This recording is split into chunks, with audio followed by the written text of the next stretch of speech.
നന്ദി നിറഞ്ഞ ഹൃദയത്തോടെ ഞാൻ കർത്താവിന് സ്തോത്രം ചെയ്തുകൊണ്ട് ദൈവമക്കളുടെ നടുവിലും രാത്രിയിലും ദൈവത്തിൻ്റെ വചനവുമായി നിൽപ്പാൻ കർത്താവ് തരുന്ന അവസരത്തിനായിട്ട് ദൈവത്തിന് സ്തോത്രം ചെയ്യുന്നു. വന്നുകൂടി ഇരിക്കുന്ന എല്ലാ പ്രിയപ്പെട്ടവർക്കും വിശേഷികൾ കർത്തൃദാസനും സഭയ്ക്കും എൻ്റെ വിനീതമായ വന്ദനം ഒരിക്കൽ കൂടി അറിയിക്കുന്നു. കർത്താവിൻ്റെ സന്നിധിയിലായിരിക്കുന്ന എല്ലാവരെയും ദൈവമായ കർത്താവ് ഏറെ അനുഗ്രഹത്താലും കൃപയാലും നിറയ്ക്കട്ടെ എന്ന് ഞാൻ ദൈവത്തോട് പ്രാർത്ഥിക്കുന്നു. ഒരുക്കം മനസ്സോടെ ദൈവസന്നിധിയിലായിരിക്കുന്നവർക്ക് വേണ്ടി പ്രവർത്തിപ്പാൻ സർവശക്തനായ ദൈവം എപ്പോഴും സന്നദ്ധനാണെന്നുള്ള കാര്യം വേദപുസ്തകത്തിൽ നമുക്ക് മനസ്സിലാക്കാൻ കഴിയുന്നു. വിശ്വാസത്തോടെ അടുത്ത് ചെല്ലുന്നവരെല്ലാവരെയും വെറും കൈയോടെ അയക്കാത്ത കർത്താവിൻ്റെ മഹനീയമായ സാന്നിധ്യം ഇന്ന് രാത്രികാലം ഇതിനകത്തുണ്ട്. നമ്മുടേതായ വിഷയങ്ങളുടെ മേലെല്ലാം ദൈവമായ കർത്താവിൻ്റെ പ്രവൃത്തി വെളിപ്പെടേണ്ടതിന് ഒരുക്കത്തോടെ നമുക്ക് കർത്താവിൻ്റെ തിരുമുമ്പാകെ ഒന്നിച്ചായിരിക്കാം. പ്രത്യേകാൽ ഇരിക്കുന്ന ആളുകളുടെ അല്ലെങ്കിൽ ദൈവവചനം കേൾക്കുന്നവരുടെ മനസ്ഥിതി അനുസരിച്ചിട്ടാണ് ദൈവമായ കർത്താവ് പ്രവർത്തിക്കാൻ തുടങ്ങുന്നത്. നമ്മുടെ മനസ്സെങ്ങനാണോ അതനുസരിച്ച് ദൈവത്തിൻ്റെ വലിയ പ്രവർത്തികൾ വെളിപ്പെടുമെന്നാണ് വേദപുസ്തകം നമ്മളെ പഠിപ്പിക്കുന്നത്.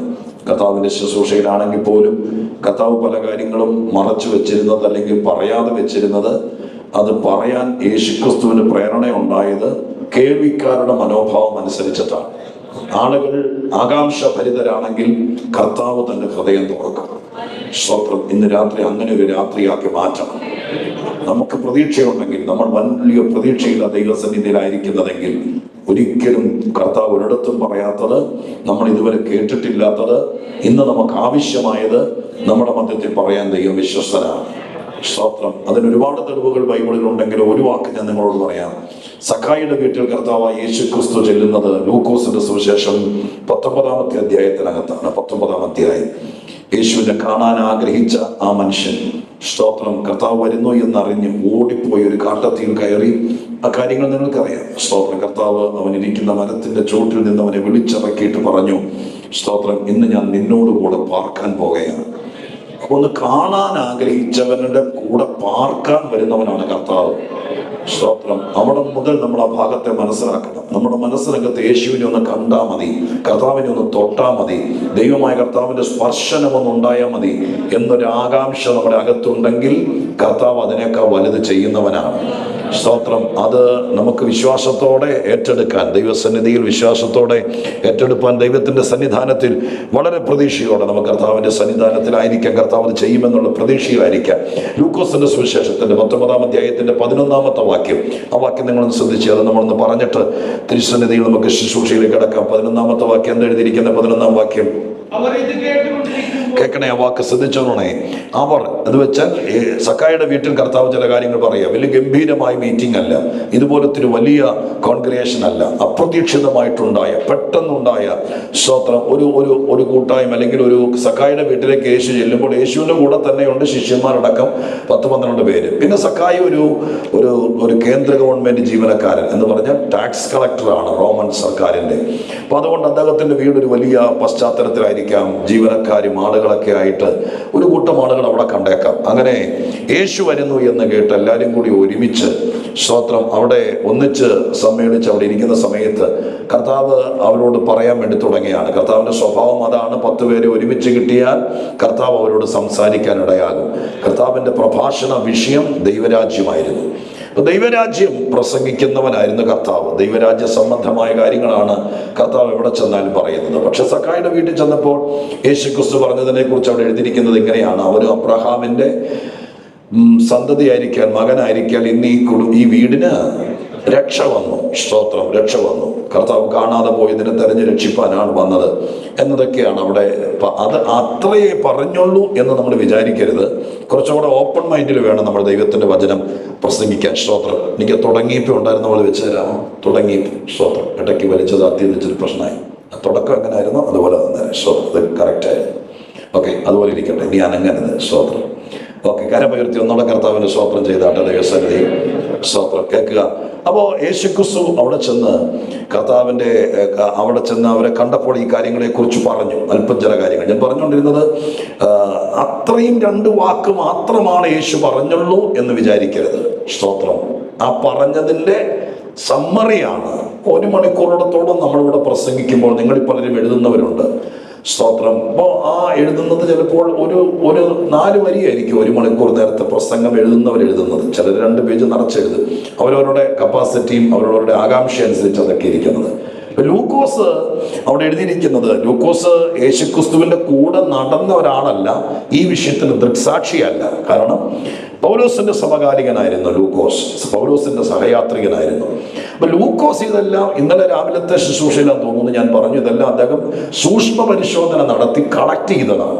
അദ്ദേഹം യേശുവിനെ നേരിട്ട് കണ്ടിട്ടില്ല. സഖായുടെ വീട്ടിൽ യേശു ലൂക്കോസ് ദൃക്സാക്ഷിയല്ല. പക്ഷെ അദ്ദേഹം ഇതെല്ലാം അപ്പോസ്തലന്മാരുടെ കൂടെയൊക്കെ നടന്ന സമയത്ത്, അല്ലെങ്കിൽ ആ കാലഘട്ടത്തിൽ ഉണ്ടായിരുന്ന ആളുകളുമായിട്ടുള്ള ബന്ധത്തിൽ കർത്താവിനെ കുറിച്ചുള്ള കാര്യങ്ങൾ അദ്ദേഹം കളക്ട് ചെയ്തതാണ്. അപ്പോൾ അതിന്റെ രത്നച്ചുരുക്കം മാത്രമാണ് ആ 2 സെന്റൻസിനകത്ത് എഴുതിയിരിക്കുന്നത്. യേശു ഒരുപക്ഷെ നമുക്ക് ഊഹിക്കാം ഒരു 45 മിനിറ്റ് ഒരു യോഗമായിട്ട് നിന്നതല്ലേ, അപ്പൊ കർത്താവല്ലേ, ഒരു 10-45 മിനിറ്റ് ആ കാര്യങ്ങളെ കുറിച്ച് പറഞ്ഞു കാണും. പക്ഷെ പറഞ്ഞതിന്റെ രത്നച്ചുരുക്കം. സ്തോത്രം. ഇപ്പൊ യോഗം കഴിഞ്ഞ് വീട്ടിൽ ചെല്ലുമ്പോൾ ഞങ്ങളുടെ വീട്ടിലിരിക്കുന്ന ചോദിക്കുകയാണ്, ഇന്ന് പാസ്റ്റർ എന്താ പ്രസംഗിച്ചെന്ന് ചോദിച്ചാൽ പെട്ടെന്ന് വിരിച്ച് മയക്കം വെച്ചോണ്ട് 1 മണിക്കൂർ ഈ പറഞ്ഞത് മുഴുവൻ പറയാൻ പറ്റും? ഇല്ല. സ്തോത്രം. അപ്പൊ നമ്മൾ എന്താണെന്നോ, ഇന്ന് അദ്ദേഹം പറഞ്ഞത് ഇന്നലെ പറഞ്ഞതിന്റെ ബാക്കിയാണ്, അല്ലെങ്കിൽ ഇന്ന കാര്യമാണ്, ഇന്ന വാക്യമാണ് എന്നേ നമ്മൾ പറയുള്ളൂ. അതുപോലെ ലൂക്കോസ് എഴുതിയെന്ന് മാത്രമേ ഉള്ളൂ. ലൂക്കോസ് അത്രയും കാര്യങ്ങളാണ് എഴുതിയത്. സ്തോത്രം. പക്ഷേ യേശു ഇത്രയും കാര്യങ്ങൾ പറഞ്ഞു. ഇനി അടുത്ത നമ്മൾ വായിച്ച 11-ാമത്തെ വാക്യം ശ്രദ്ധിച്ചോ. അവിടെ എഴുതിയിരിക്കുന്നത് ഇങ്ങനെയാണ്, അവർ ഇത് കേട്ടുകൊണ്ട്, കേൾവിക്കാരുടെ ഭാഗം 2-ാമത്തെ പാരഗ്രാഫിനകത്ത് തുടങ്ങുകയാണ് 11-ാം വാക്യത്തിൽ. അവരിത് കേട്ടുകൊണ്ടിരിക്കുമ്പോൾ അവൻ യെരൂശലേമിനെ സമീപിച്ചു. അതവിടെ നിൽക്കട്ടെ. സ്തോത്രം. അടുത്ത വാചകം ദൈവരാജ്യം ക്ഷണത്തിൽ വെളിപ്പെടുമെന്ന് അവർക്ക് തോന്നുകയാൽ. മതി. സ്തോത്രം. കേട്ടെ. അപ്പൊ യേശുക്രിസ്തു ഇത് പറഞ്ഞുകൊണ്ടിരിക്കുകയാണ്. അപ്പൊ ദൈവരാജ്യം എന്ന വിഷയമാണ് യേശുവിന്റെ പ്രഭാഷണ വിഷയം ഞാൻ പറഞ്ഞല്ലോ. അപ്പോൾ സ്തോത്രം, ദൈവരാജ്യം എന്ന കാര്യത്തെക്കുറിച്ച് ഇവര് വാസ്തവത്തിൽ ഒരു പക്ഷേ ആദ്യമായിട്ടാണ് യേശുവിൽ കൂടെ ദൈവരാജ്യ സംബന്ധമായ കാര്യങ്ങൾ കേൾക്കുന്നത്. ഇത് കേട്ടോണ്ടിരിക്കുമ്പോൾ കേൾവിക്കാരായിരിക്കുന്ന ആളുകൾക്ക് തോന്നിയത് ദൈവരാജ്യം അഥവാ യേശു ഈ പറയുന്ന കാര്യം ഈ ആണ്ടിലിങ്ങ് നടക്കുന്ന കാര്യമല്ലെന്നല്ല, ക്ഷണത്തിൽ വെളിപ്പെടുമെന്ന് തോന്നുകയാലും. അപ്പൊ കേൾവിക്കാർക്ക് തോന്നി, ഈ പറയുന്ന കാര്യം ഇപ്പോൾ എൻ്റെ വീട്ടിൽ വെളിപ്പെടും, ഇപ്പോൾ എൻ്റെ ജീവിതത്തിൽ വെളിപ്പെടും, ഇപ്പോൾ ഈ കാര്യം ഇവിടെ സംഭവിക്കുമെന്ന് അവർക്ക് തോന്നി. അപ്പൊ ഈ പ്രസംഗം കേൾക്കുമ്പോൾ, ദൈവവചനം കേൾക്കുമ്പോൾ നമുക്ക് എന്തു തോന്നുന്നോ അതിന്റെ അടിസ്ഥാനത്തിലാണ് വിടുതലുണ്ടാകുന്നത്. സ്തോത്രം. എന്തു പറഞ്ഞാലും അതെല്ലാം തോന്നിക്കൊള്ളണം എന്നുള്ളതല്ല പറയുന്നത്. നമുക്ക് നമ്മളെ സംബന്ധിച്ചാണ്, നമ്മുടെ വിഷയത്തെ ആസ്പദമാക്കിയാണ്, അതല്ലെങ്കിൽ ഇപ്പോഴത്തെ സഭയുടെയോ കുടുംബത്തിൻ്റെയോ നമ്മുടെ വ്യക്തിപരമായ കാര്യത്തിൻ്റെയോ ആനുകാലിക പ്രസിദ്ധമായ നിലവാരത്തിലാണ് കാര്യങ്ങൾ നടക്കുന്നത് അല്ലെങ്കിൽ കാര്യങ്ങൾ പറയുന്നത് എന്ന് നമുക്ക് ബോധ്യമാകാൻ തുടങ്ങിയാൽ ഉടനെ വിശ്വസിച്ചോളണം, ഇതെന്റെ ജീവിതത്തിൽ നടക്കും. സ്തോത്രം. ഞാൻ ഇന്നൊരു പക്ഷേ ഇന്ന് ഇവിടെ നിന്ന് എഴുന്നേറ്റ് പോകുന്നതിനേക്കാൾ മുമ്പ്, ഇന്ന് വീട്ടിൽ ചെന്ന് കയറുന്നതിനേക്കാൾ മുമ്പ് ഈ ദിവസങ്ങളിൽ ഞാൻ പ്രാർത്ഥിക്കുന്ന വിഷയമായിരിക്കാൽ ഇത് ക്ഷണത്തിൽ നടക്കുമെന്ന് വിശ്വസിക്കാൻ തയ്യാറായാൽ, അവിടെ എഴുതിയിരിക്കുന്നത് ക്ഷണത്തിൽ അത് നടക്കും, സംഭവിക്കുമെന്ന് വിശ്വസിക്കാൻ തയ്യാറായപ്പോൾ യേശുക്രിസ്തു പെട്ടെന്നൊരു ഉപമ കൂടി പറയാൻ തുടങ്ങി. അതിൽ നിന്ന് മനസ്സിലാക്കണം, യേശു ഉപമ പറയാൻ വേണ്ടി തയ്യാറായി വന്നതല്ല, ഇതുപോലൊരു പ്രസംഗക്കുറിപ്പായിട്ടല്ല യേശു വന്നത് എന്നെനിക്കറിയാം. പക്ഷെ കർത്താവ് അവിടെ ഒരു ഉപമ പറയാൻ വേണ്ടിയിട്ട് വന്നതല്ല. പക്ഷെ ആളുകളുടെ ആകാംക്ഷ കണ്ടപ്പോഴാണ് യേശു അതോടെ പറയാന്ന് തീരുമാനിച്ചത്. അപ്പൊ സക്കായിയുടെ വീട്ടിൽ വെച്ചാണ് ചരിത്ര പ്രസിദ്ധമായ താലന്തുകളുടെ ഉപമ വെളിപ്പെടുന്നത്. ആ ഉപമ അവിടെ പറയാൻ കാരണം കേൾവിക്കാരാണ്. കേൾവിക്കാർ അലസരായിരുന്നെങ്കിൽ, കേൾവിക്കാർ ഉദാസീനരായിരുന്നെങ്കിൽ, കേൾവിക്കാർ ഈ പറയുന്ന കാര്യങ്ങളെക്കുറിച്ചൊന്നും വലിയ കോൺസെൻട്രേഷൻ ഇല്ലാത്ത, ആകാംക്ഷഭരിതരല്ലാത്ത, അതിനെക്കുറിച്ച് വിശ്വാസമില്ലാത്ത, സ്വീകരിക്കാൻ മനസ്സില്ലാത്ത ആളുകളായിരുന്നെങ്കിൽ യേശു അത് പറയില്ലായിരുന്നു. സ്തോത്രം. പ്രസംഗം ചിലപ്പോൾ 20 മിനിറ്റ് മുമ്പ് തീർന്നേനെ. അത് വീണ്ടും യേശു പറയാനിടയായി തീരുന്നത് ആളുകൾക്ക് തോന്നി ഇതിവിടെ സംഭവിക്കുമെന്ന്. ഇന്ന് രാത്രി കർത്താവ് എന്താ പറയാൻ പോകുന്നതെന്ന് എനിക്കറിയില്ല. എൻ്റെ 2-3 വാക്യങ്ങളുണ്ട്. പക്ഷേ ഇരിക്കുന്ന ജനത്തിന്റെ പ്രാർത്ഥനയ്ക്ക് തക്കവണ്ണമാണ് പരിശുദ്ധാത്മാവ് സംസാരിക്കാൻ പോകുന്നത്. കർത്താവ് ഇന്ന് രാത്രി എന്ത് പറഞ്ഞാലും അത് ഇപ്പോൾ ഇന്ന് രാത്രി ഇന്ന് ഞാൻ ഉറങ്ങുന്നതിനേക്കാൾ മുമ്പ് ഈ ദിവസം തന്നെ ദൈവം അത് നിറവേറ്റി തരുമെന്ന് അങ്ങനെ വിശ്വസിക്കാൻ ആര് തയ്യാറാകുന്നോ അവർക്ക് വേണ്ടി കർത്താവ് തന്റെ വാതിലുകൾ തുറന്നിടും. അവർക്ക് വേണ്ടി ദൈവം തന്റെ വഴികൾ തുറന്നിടും. ഹല്ലേലൂയ. അവർക്ക് വേണ്ടി ദൈവം പറഞ്ഞു തീർക്കുകയല്ല, പിന്നെയും അവർക്ക് വേണ്ടി ദൈവമായ കർത്താവ് കരുതി വെക്കും. അപ്പൊ കേൾവിക്കാരുടെ ഭാഗം എത്രത്തോളം വിശ്വസിക്കാമോ? സ്തോത്രം. എപ്പോഴെങ്കിലും നടക്കുമെന്നല്ല, ക്ഷണത്തിൽ സംഭവിക്കുമെന്ന്. അങ്ങനെ തന്നെ കണ്ണടച്ച ദൈവസന്നിധിയിൽ ഒരു മിനിറ്റെങ്കിലും ദൈവസന്നിധിയിൽ എല്ലാവരും പറഞ്ഞാട്ടെ. ഒരു മിനിറ്റെങ്കിലും പറഞ്ഞാട്ടെ. കർത്താവിന്റെ സന്നിധിയിലേക്ക് ഫലമേൽപ്പിച്ചുകൊണ്ട് ദൈവസന്നിധിയിൽ ഏൽപ്പിച്ചുകൊണ്ട് ഒരു മിനിറ്റെങ്കിലും പറഞ്ഞാട്ടെ. ചില കാര്യങ്ങൾ ക്ഷണത്തിൽ സംഭവിക്കണം. ഇതൊരുപാട് നാളായി എൻ്റെ ജീവിതത്തിന് നേരെ നിൽക്കുന്ന വിഷയമാണ്. കൽത്തൂൺ പോലെ നിൽക്കുന്ന ചില കാര്യങ്ങൾ എന്നോട് കർത്താവ് പറഞ്ഞിട്ടുണ്ട്, ഇതിനൊരു അവസാനം ഉണ്ടാകും. എന്നാൽ എന്ന് നടക്കുമെന്ന് പറഞ്ഞിട്ടില്ല. ഇന്ന് രാത്രി ഒരു വലിയ ചേഞ്ച് ഉണ്ടാകണം. ഇത് ക്ഷണത്തിൽ നടക്കുമെന്ന് വിശ്വസിക്കണം. എത്ര നാളായി ഞാനിത് സഹിക്കുന്നു എന്ന് ചോദിക്കേണ്ടി വരരുത്. അതിനേക്കാൾ മുമ്പ് ക്ഷണത്തിൽ സംഭവിക്കുമെന്ന് വചനം നിങ്ങളെ ഉറപ്പിക്കട്ടെ. വചനം നിങ്ങൾക്ക് പ്രേരണ തരട്ടെ. ദൈവത്തിന്റെ വചനത്താൽ സംഭവിപ്പാനിടയാകട്ടെ. ക്ഷണത്തിൽ സംഭവിക്കും.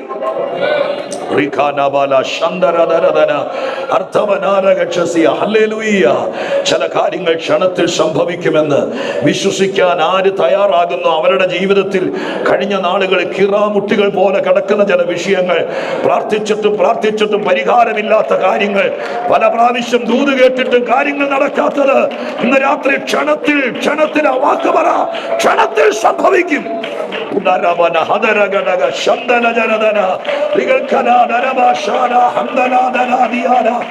Hallelujah, hallelujah, hallelujah, hallelujah.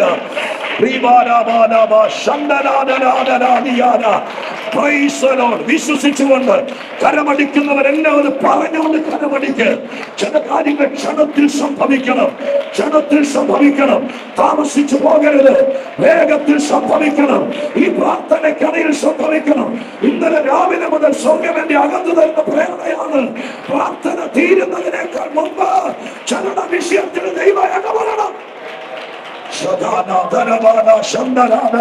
കരമടിക്കുന്നെങ്കിൽ ആത്മാർത്ഥതയോടെ കരമടിക്കണം.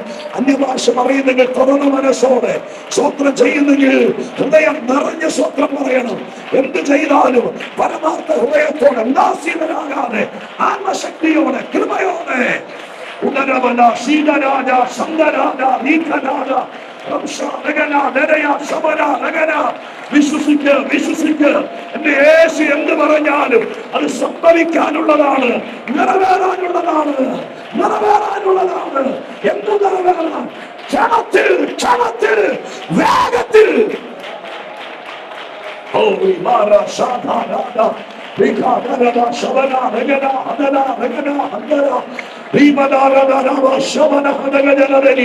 പരിശുദ്ധാത്മാവ് കയ്യേൽക്കുന്നത് നിങ്ങൾ അനുഭവിക്കുന്നുണ്ടോ? ആത്മാവ് ചില വിഷയങ്ങളെ ഏറ്റെടുക്കുന്നത് നിങ്ങൾക്ക് മനസ്സിലാകുന്നുണ്ടെങ്കിൽ പരിശുദ്ധാത്മാവിന്റെ ഫ്ലോ നിങ്ങളായിട്ട് നിർത്തിക്കളയരുത്, ആത്മാവിനെ കെടുത്തിക്കളയരുത്. കണ്ണടച്ച ദൈവത്തോട് ഒരു നിമിഷം കൂടി പ്രാർത്ഥിച്ചേ. ഞാൻ ഈ വേദപുസ്തകത്തിൽ നിന്ന് പഠിച്ച ഒരു സത്യം കൂടി നിങ്ങൾ പ്രാർത്ഥിക്കാൻ ഒരുങ്ങുമ്പോൾ പറയാം. കണ്ണുകളടച്ച് എല്ലാവരും പ്രാർത്ഥിച്ചാട്ടെ. കർത്താവേ, എന്നോട് കുറച്ച് പകലത്തെ യോഗം തുടങ്ങിയ സമയം മുതൽ ഞാൻ ശ്രദ്ധിച്ചിരിക്കുന്നവർക്ക് മനസ്സിലാകുന്നുണ്ടായിരിക്കും. ഒരാത്മപ്രേരണയിൽ കർത്താവിന്റെ ആത്മാവിന്റെ അധരത്തിലൂടെ എന്റെ ശബ്ദത്തിലൂടെ ആവർത്തിച്ചു പറയുന്ന ഒരു വസ്തുതയുണ്ട്. ഈ പ്രാർത്ഥന തീരുന്നതിനേക്കാൾ മുമ്പ് ചിലരുടെ വിഷയത്തിൽ ദൈവമായ കർത്താവ് വിധി പറയുമെന്ന്. അതെന്റെ വീട്ടിലായിരിക്കണമെന്ന് പ്രാർത്ഥിക്കുന്നു. നിങ്ങൾ എത്ര പഴക്കമുള്ള വിശ്വാസിയാണെങ്കിലും, നിങ്ങൾക്ക് എത്ര എക്സ്പീരിയൻസ് ഉണ്ടെങ്കിലും, നിങ്ങളുടെ പ്രാർത്ഥനാ വിഷയത്തിൽ ഈ ഉപവാസത്തിന്റെ ഇടയിൽ ഒരു വലിയ വിടുതലുണ്ടാകണമെന്ന് പ്രാർത്ഥിക്കുക. ഞാൻ പറയാൻ വന്നത്, കണ്ണടച്ച് സ്തോത്രം ചെയ്ത് അവരവർക്ക് ലഭിക്കുന്ന ഇൻസ്പിറേഷൻ അനുസരിച്ച് ആത്മസാന്നിധ്യത്തോട് പ്രതികരിച്ചു നിൽക്കുമ്പോൾ ഞാൻ പറയാം, വേദപുസ്തകത്തിൽ ഞാൻ മനസ്സിലാക്കിയ കാര്യം, ദൈവത്തിന് ഒരാളുടെ വിഷയം പോലും വെച്ച് താമസിപ്പിക്കണമെന്നില്ല. തിരുവെഴുത്തിലൊക്കെ ഞാൻ വായിച്ചിരിക്കുന്നത് യേശു പ്രാർത്ഥനയെ കുറിച്ച് ഒരു ഉപമ പറഞ്ഞപ്പോൾ പറഞ്ഞു, ഹല്ലേലൂയ, തനിക്ക് വേണ്ടി പ്രതീക്ഷിച്ചിരിക്കുന്നവർക്ക് വേണ്ടി വേഗത്തിൽ പ്രതിക്രിയ നടത്തുകയില്ലയോ. എന്താ എന്റെ അർത്ഥം? എന്താ? കർത്താവിന് ആഗ്രഹം വേഗത്തിൽ ചില കാര്യങ്ങൾ നടക്കണമെന്നാണ്. സ്വത്രം താമസിപ്പിക്കണമെന്ന് യേശുവിന് ആഗ്രഹമില്ല. എന്തിനാണ് പറയുന്നു? കർത്താവിന്റെ വരവിനെ കുറിച്ച് പോലും പറയുന്നത് എന്തിനാ?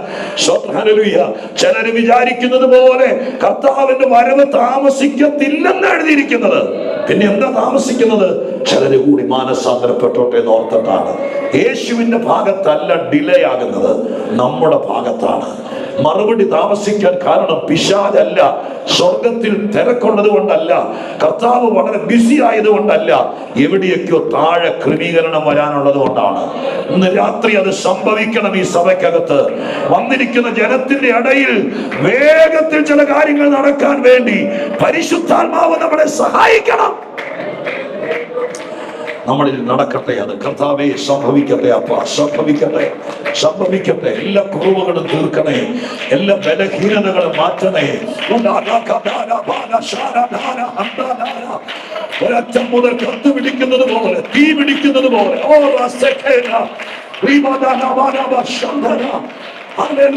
പൂർണ്ണബലത്തോടെ, ശക്തിയോടെ ദൈവത്തിന്റെ ആഗ്രഹത്തിന് തക്കവണ്ണം നിന്നുകൊടുക്കാൻ ഇതിനകത്താറുണ്ടെങ്കിൽ വേഗത്തിൽ നിന്റെ കുഞ്ഞിന്റെ കാര്യം നടക്കണം. വേഗത്തിൽ നീ എത്തണം. വേഗത്തിൽ നിന്റെ കടങ്ങൾ തീരണം. വേഗത്തിൽ നിന്റെ കുഞ്ഞിന്റെ അഡ്മിഷന്റെ കാര്യം നടക്കണം. വേഗത്തിൽ നീ സൗഖ്യമാകണം. വേഗത്തിൽ വാഗ്ദത്തങ്ങൾ നിറവേറണം. യേശുവിന്റെ നാമത്തിൽ വേഗത്തിൽ നിന്റെ വാഗ്ദത്തങ്ങൾ നിറവേറണം. വേഗത്തിൽ നിന്റെ വീട് പണി നടക്കണം. വേഗത്തിൽ നിന്റെ സന്തതിക്ക് ഉയർച്ച ഉണ്ടാകണം.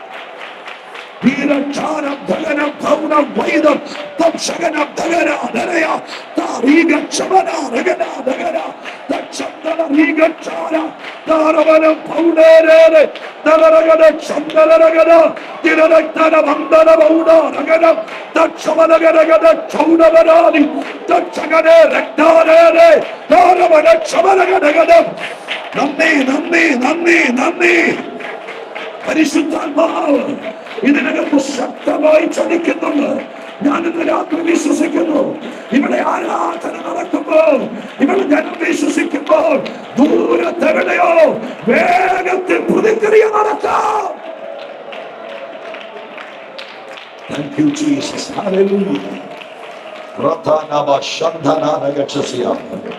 പരിശുദ്ധനായ ദൈവമേ, ഞങ്ങളുടെ സ്വർഗീയ പിതാവേ, അനുഗ്രഹീതമായ നല്ല സമയത്തിനായി, നല്ല രാത്രിക്കായി സ്തോത്രം. ഞാൻ നിൽക്കുന്നത് കത്തിജ്വലിക്കുന്ന ഒരു അന്തരീക്ഷത്തിനകത്താന്ന് എനിക്കറിയാം. വളരെ ആകാംക്ഷഭരിതരായ, കർത്താവിനെ ഒത്തിരി പ്രതീക്ഷിക്കുന്ന ഒരു സഭയുടെ നടുവിലാണ് എന്നെ കൊണ്ടുവന്ന് നിർത്തിയിരിക്കുന്നത് അറിയാൻ കർത്താവേ.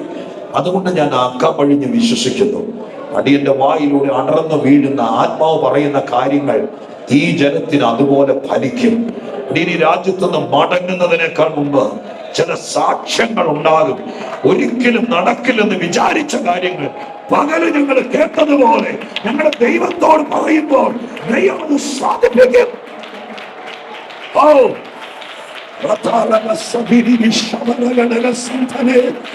ജീവനുള്ള ദൈവത്തിന്റെ കരം ജനത്തിന്റെ മേൽ ഇറങ്ങി വരണമേ.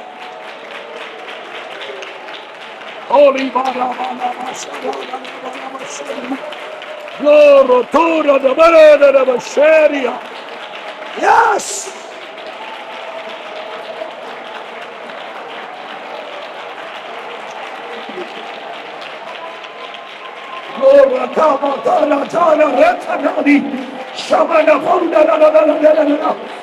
പരിശുദ്ധാത്മാവേ സഹായിക്കണമേ, ദൈവാത്മാവേ സഹായിക്കണമേ, വിശ്വസിക്കുന്നവരെ സഹായിക്കണമേ, ആരാധിക്കുന്നവരെ സഹായിക്കണമേ, ഉപവസിക്കുന്നവരെ സഹായിക്കണമേ, അങ്ങനെ ചോരയാൽ അങ്ങ് വീണ്ടെടുത്തവരെ സഹായിക്കണമേ.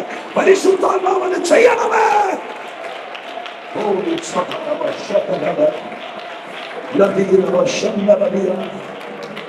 രാത്രി ഒരു വ്യത്യസ്ത രാത്രിയാക്കണേ. ഉറപ്പും ധൈര്യമുള്ളവരായി മടങ്ങാൻ അനുവദിക്കണേ. വചനത്തിലൂടെ ബാക്കി കാര്യങ്ങൾ അരുളി ചെയ്യണേ. അങ്ങയിൽ മാത്രം ആശ്രയിച്ച് അടിയിലൂടെ നിൽക്കുന്നു. പ്രാർത്ഥന കേട്ടതിന് നന്ദി, യേശുവിന്റെ നാമത്തിൽ തന്നെ. കരമുയർത്തി ഒന്നോടെ ദൈവത്തിന് സ്തോത്രം ചെയ്താട്ടെ. ഇന്ന് രാത്രി നമ്മൾ വായിക്കാൻ ആഗ്രഹിക്കുന്നത് അപ്പോസ്തലപ്രവൃത്തി 6-ാം അധ്യായത്തിന്റെ 1-ാം വാക്യമാണ്. 6-ാം അധ്യായം 1-ാം വാക്യം ദയവായിട്ട് വായിച്ചാട്ടെ. 6-ന്റെ 1 വായിച്ചാട്ടെ. 1, 2, 3, 4 വാക്യങ്ങൾ അങ്ങ് വായിച്ചു. അപ്പോസ്തലപ്രവൃത്തി 6-ാം അധ്യായം 1 മുതൽ 4 വരെ. യെസ്.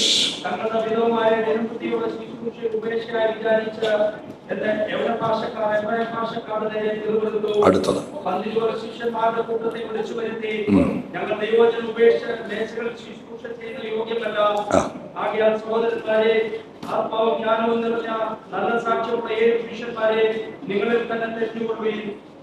അവരെ ഈ വേലയ്ക്കാക്കാം, ഞങ്ങളോ പ്രാർത്ഥനയിലും വചന ശുശ്രൂഷയിലും മുന്നിരിക്കുമെന്ന് പറഞ്ഞു. മതി. സ്തോത്രം.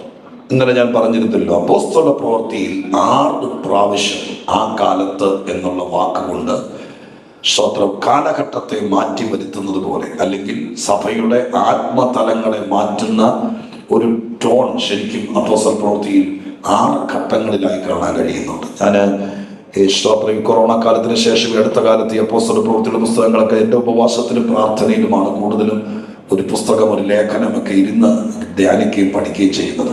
അടുത്ത കാലത്ത് അപ്പോസ്തല പ്രവൃത്തി അധികം വായിക്കുകയും ഒക്കെ ചെയ്ത സമയത്താണ് സ്തോത്രം ഈ വാക്യങ്ങൾ കൂടുതലും ഞാൻ എൻ്റെ നോട്ട് കുറിക്കുന്ന ബുക്കിനകത്തൊക്കെ കുറിച്ച് വെച്ചത്.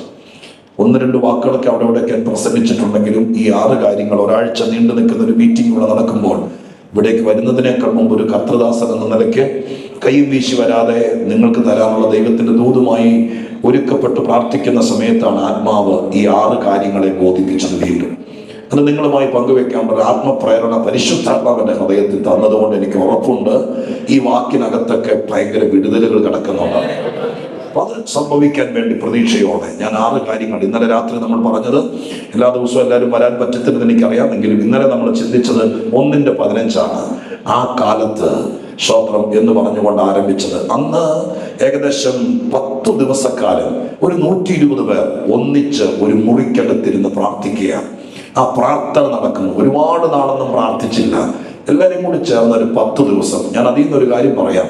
സ്തോത്രം, ആത്മാർത്ഥതയോടെ ദൈവസന്നിധിയിൽ ചിലര് ഒരുമിച്ച് കൂടി ഇതുപോലെ പ്രാർത്ഥിക്കാനോ ഒരാത്മീകമായ കാര്യത്തിന് വേണ്ടി മുൻതൂക്കം കൊടുക്കാനോ ചിലർ ഒന്നിച്ച് അല്ലെങ്കിൽ സജീവമാകാൻ തുടങ്ങിയാൽ ഒരുപാട് നാളൊന്നും ദൈവം നീട്ടിവെക്കുകയല്ല. ഒരു 8-10 ദിവസം കഴിയുമ്പോൾ മാറ്റം വരാൻ തുടങ്ങും, ഇടപെടലുകൾ നടക്കാൻ തുടങ്ങും. സ്തോത്രം, ഒത്തിരി കാലമൊന്നും അതിനു വേണ്ടി നീട്ടിവെക്കേണ്ടി വരികയല്ല. അപ്പൊ ചില ദിവസങ്ങൾ നമ്മൾ ദൈവസന്നിധിയിൽ പ്രാർത്ഥിക്കാൻ തുടങ്ങിയാൽ കുറച്ച് ദിവസം കഴിയുമ്പോൾ അതിൻ്റെ ഒരു ഇമ്പാക്റ്റ് ഉണ്ടായിരിക്കും. ഈ 7 ദിവസത്തെ പ്രാർത്ഥനയ്ക്കിടയിലും അത് തന്നെ സംഭവിച്ചിരിക്കും. സ്തോത്രം, ദൈവത്തിന്റെ ഭാഗത്തു നിന്നൊരു വിശ്വസ്തത ഉണ്ടാകും. പ്രാർത്ഥിച്ച് പ്രാർത്ഥിച്ച് പ്രാർത്ഥിച്ച് നമ്മൾ തളരട്ടെ എന്ന് ഒരിക്കലും ദൈവം ആഗ്രഹിക്കില്ല. പ്രാർത്ഥിക്കാൻ തുടങ്ങുമ്പോൾ ദൈവപ്രവൃത്തികൾ ആരംഭിക്കാനിടയാണ്. 10 ദിവസം കൊണ്ട് ഒരു കാലഘട്ടത്തെ തന്നെ സ്തോത്രം കർത്താവ് മാറ്റി ആത്മാവിനെ പകർന്ന് 1-ാമത്തെ അധ്യായത്തിനും 2-ാമത്തെ അധ്യായത്തിനും കണ്ടു. പിന്നെ 2-ാം അധ്യായത്തിൽ പരിശുദ്ധാത്മാവ് ഇറങ്ങി വന്നു. സജീവമായിരിക്കുന്ന ദൈവപ്രവൃത്തികൾ ആരംഭിച്ചു. ഏകദേശം 3000-ഓളം ആളുകൾ ഒറ്റയടിക്ക് സ്നാനപ്പെട്ടു. അവർ ഒരുമിച്ച് ഐക്യമത്യത്തോടെ നിന്നു. അത് യഹൂദന്മാരെ വല്ലാതെ വിപ്ലവാത്മകമായിരിക്കുന്ന ഒരു ഉണർവിലേക്ക് തുടക്കം കുറിച്ചതുകൊണ്ട് അവരുടെ ഉറക്കം കെടുത്തി.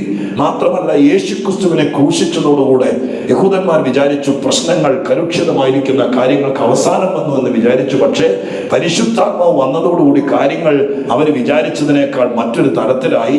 പത്രോസും യോഹന്നാനും കൂടി സ്തോത്രം ദൈവാലയത്തിലേക്ക് നടന്നു ചെല്ലുമ്പോൾ ദീർഘകാലം ദൈവാലയ വാതിൽക്കൽ ഭിക്ഷ യാചിച്ചിരുന്ന മനുഷ്യന്റെ കയ്യെ പിടിച്ചിട്ട് ഞങ്ങൾക്കുള്ളത് നിനക്ക് തരുന്നു, യേശുവിന്റെ നാമത്തിൽ എഴുന്നേൽക്കാന്ന് പറയുമ്പോൾ അവരുടെ പള്ളിമുറ്റത്ത് അത്ഭുതം നടന്നു. സ്തോത്രം, ഹല്ലേലൂയ. ദൈവസഭയുടെ ആദ്യത്തെ അത്ഭുതം നടക്കാൻ ദൈവം തെരഞ്ഞെടുത്ത സ്ഥലം യഹൂദന്റെ ദേവാലയ മുറ്റത്താണ്. സ്തോത്രം, ഇതൊന്നും അവര് പ്ലാൻ ചെയ്തതല്ല, ഇന്നതുപോലെ നടക്കുമെന്ന് വിചാരിച്ചതല്ല. ആത്മീകത്തിന്റെ സഭയുടെ ഒരു പ്രത്യേകത കൂടി പറയാം. നമ്മൾ വിചാരിക്കാത്ത സമയത്ത് വിചാരിക്കാത്തതാണ് നടക്കുന്നത്. സ്തോത്രം, ഹല്ലേലൂയ. നമ്മൾ പ്ലാൻ ചെയ്തതൊന്നുമല്ല. ദൈവം നമ്മുടെ കൂടെ ഉണ്ടെങ്കിൽ അപ്രതീക്ഷിതമായ സമയത്ത് എന്താ സംഭവിക്കുന്നത് പറയാൻ പറ്റില്ല. ഒരു കൈപിടുത്തത്തിനകത്ത് ദൈവപ്രവൃത്തി നടന്നു.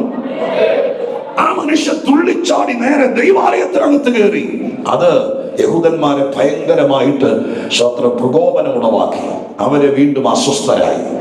അങ്ങനെ അവരെ ഒരു രാത്രി അവര് ആളുകളെല്ലാം കൂടി ഈ മനുഷ്യൻ സൗഖ്യമായത്, എല്ലാ ദിവസവും ഭിക്ഷ യാചിച്ചിരിക്കുന്ന മനുഷ്യൻ അവർ കാണുന്നതല്ലേ, അവന് സൗഖ്യമായതും അവൻ സന്തോഷിക്കുന്നതും തുള്ളിച്ചാടി ദൈവത്തെ സ്തുതിക്കുന്നതും കണ്ടപ്പോൾ ദൈവാലയത്തിൽ വന്നവരെല്ലാം ഇവരിലേക്ക് തിരിഞ്ഞു. അപ്പൊ പത്രോസ് പറഞ്ഞു അവരോട്, ഒരു ആശ്ചര്യകാര്യം സംഭവിച്ചതുപോലെ ഞങ്ങളെ തുറിച്ചു നോക്കരുത്, ഇത് ദൈവം നേരത്തെ പറഞ്ഞിരുന്നതാണ്, കർത്താവിന്റെ ശക്തി ഇവിടെ വ്യാപരിച്ചതാണെന്നൊക്കെ പറഞ്ഞ് അവര് കാര്യങ്ങൾ പറഞ്ഞുകൊണ്ടിരിക്കുന്ന സമയത്ത് തന്നെ മഹാപുരോഹിതന്മാരും ദൈവാലയത്തിലെ നടപടിക്കാരും വന്നിട്ട് പത്രോസിനെയും യോഹന്നാനെയും കൂടെ ആ ഒരർത്ഥത്തിൽ അവരെ അറസ്റ്റ് ചെയ്ത് കൊണ്ടുപോവുകയും ചെയ്തു. വൈകുന്നേരം ആയതുകൊണ്ട് അന്ന് തടവിലാക്കി.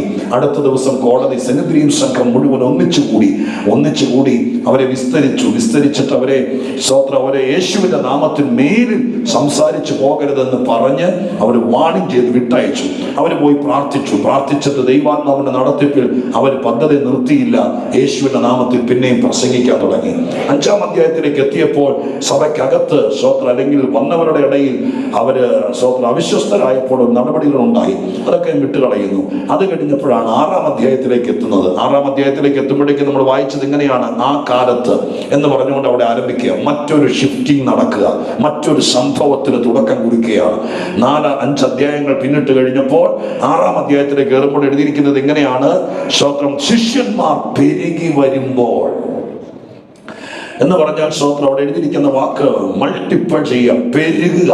സഭയ്ക്കൊരു സ്വഭാവമുണ്ട്, അതിനെ വളരാൻ അങ്ങ് വിട്ടുകൊടുക്കുകയാണെങ്കിൽ എന്ന് പറഞ്ഞാൽ മനസ്സിലാവുന്നുണ്ടോ? അതിനെ അങ്ങ് അനുവദിക്കുകയാണെങ്കിൽ സഭയുടെ സ്വഭാവം കാണിക്കും.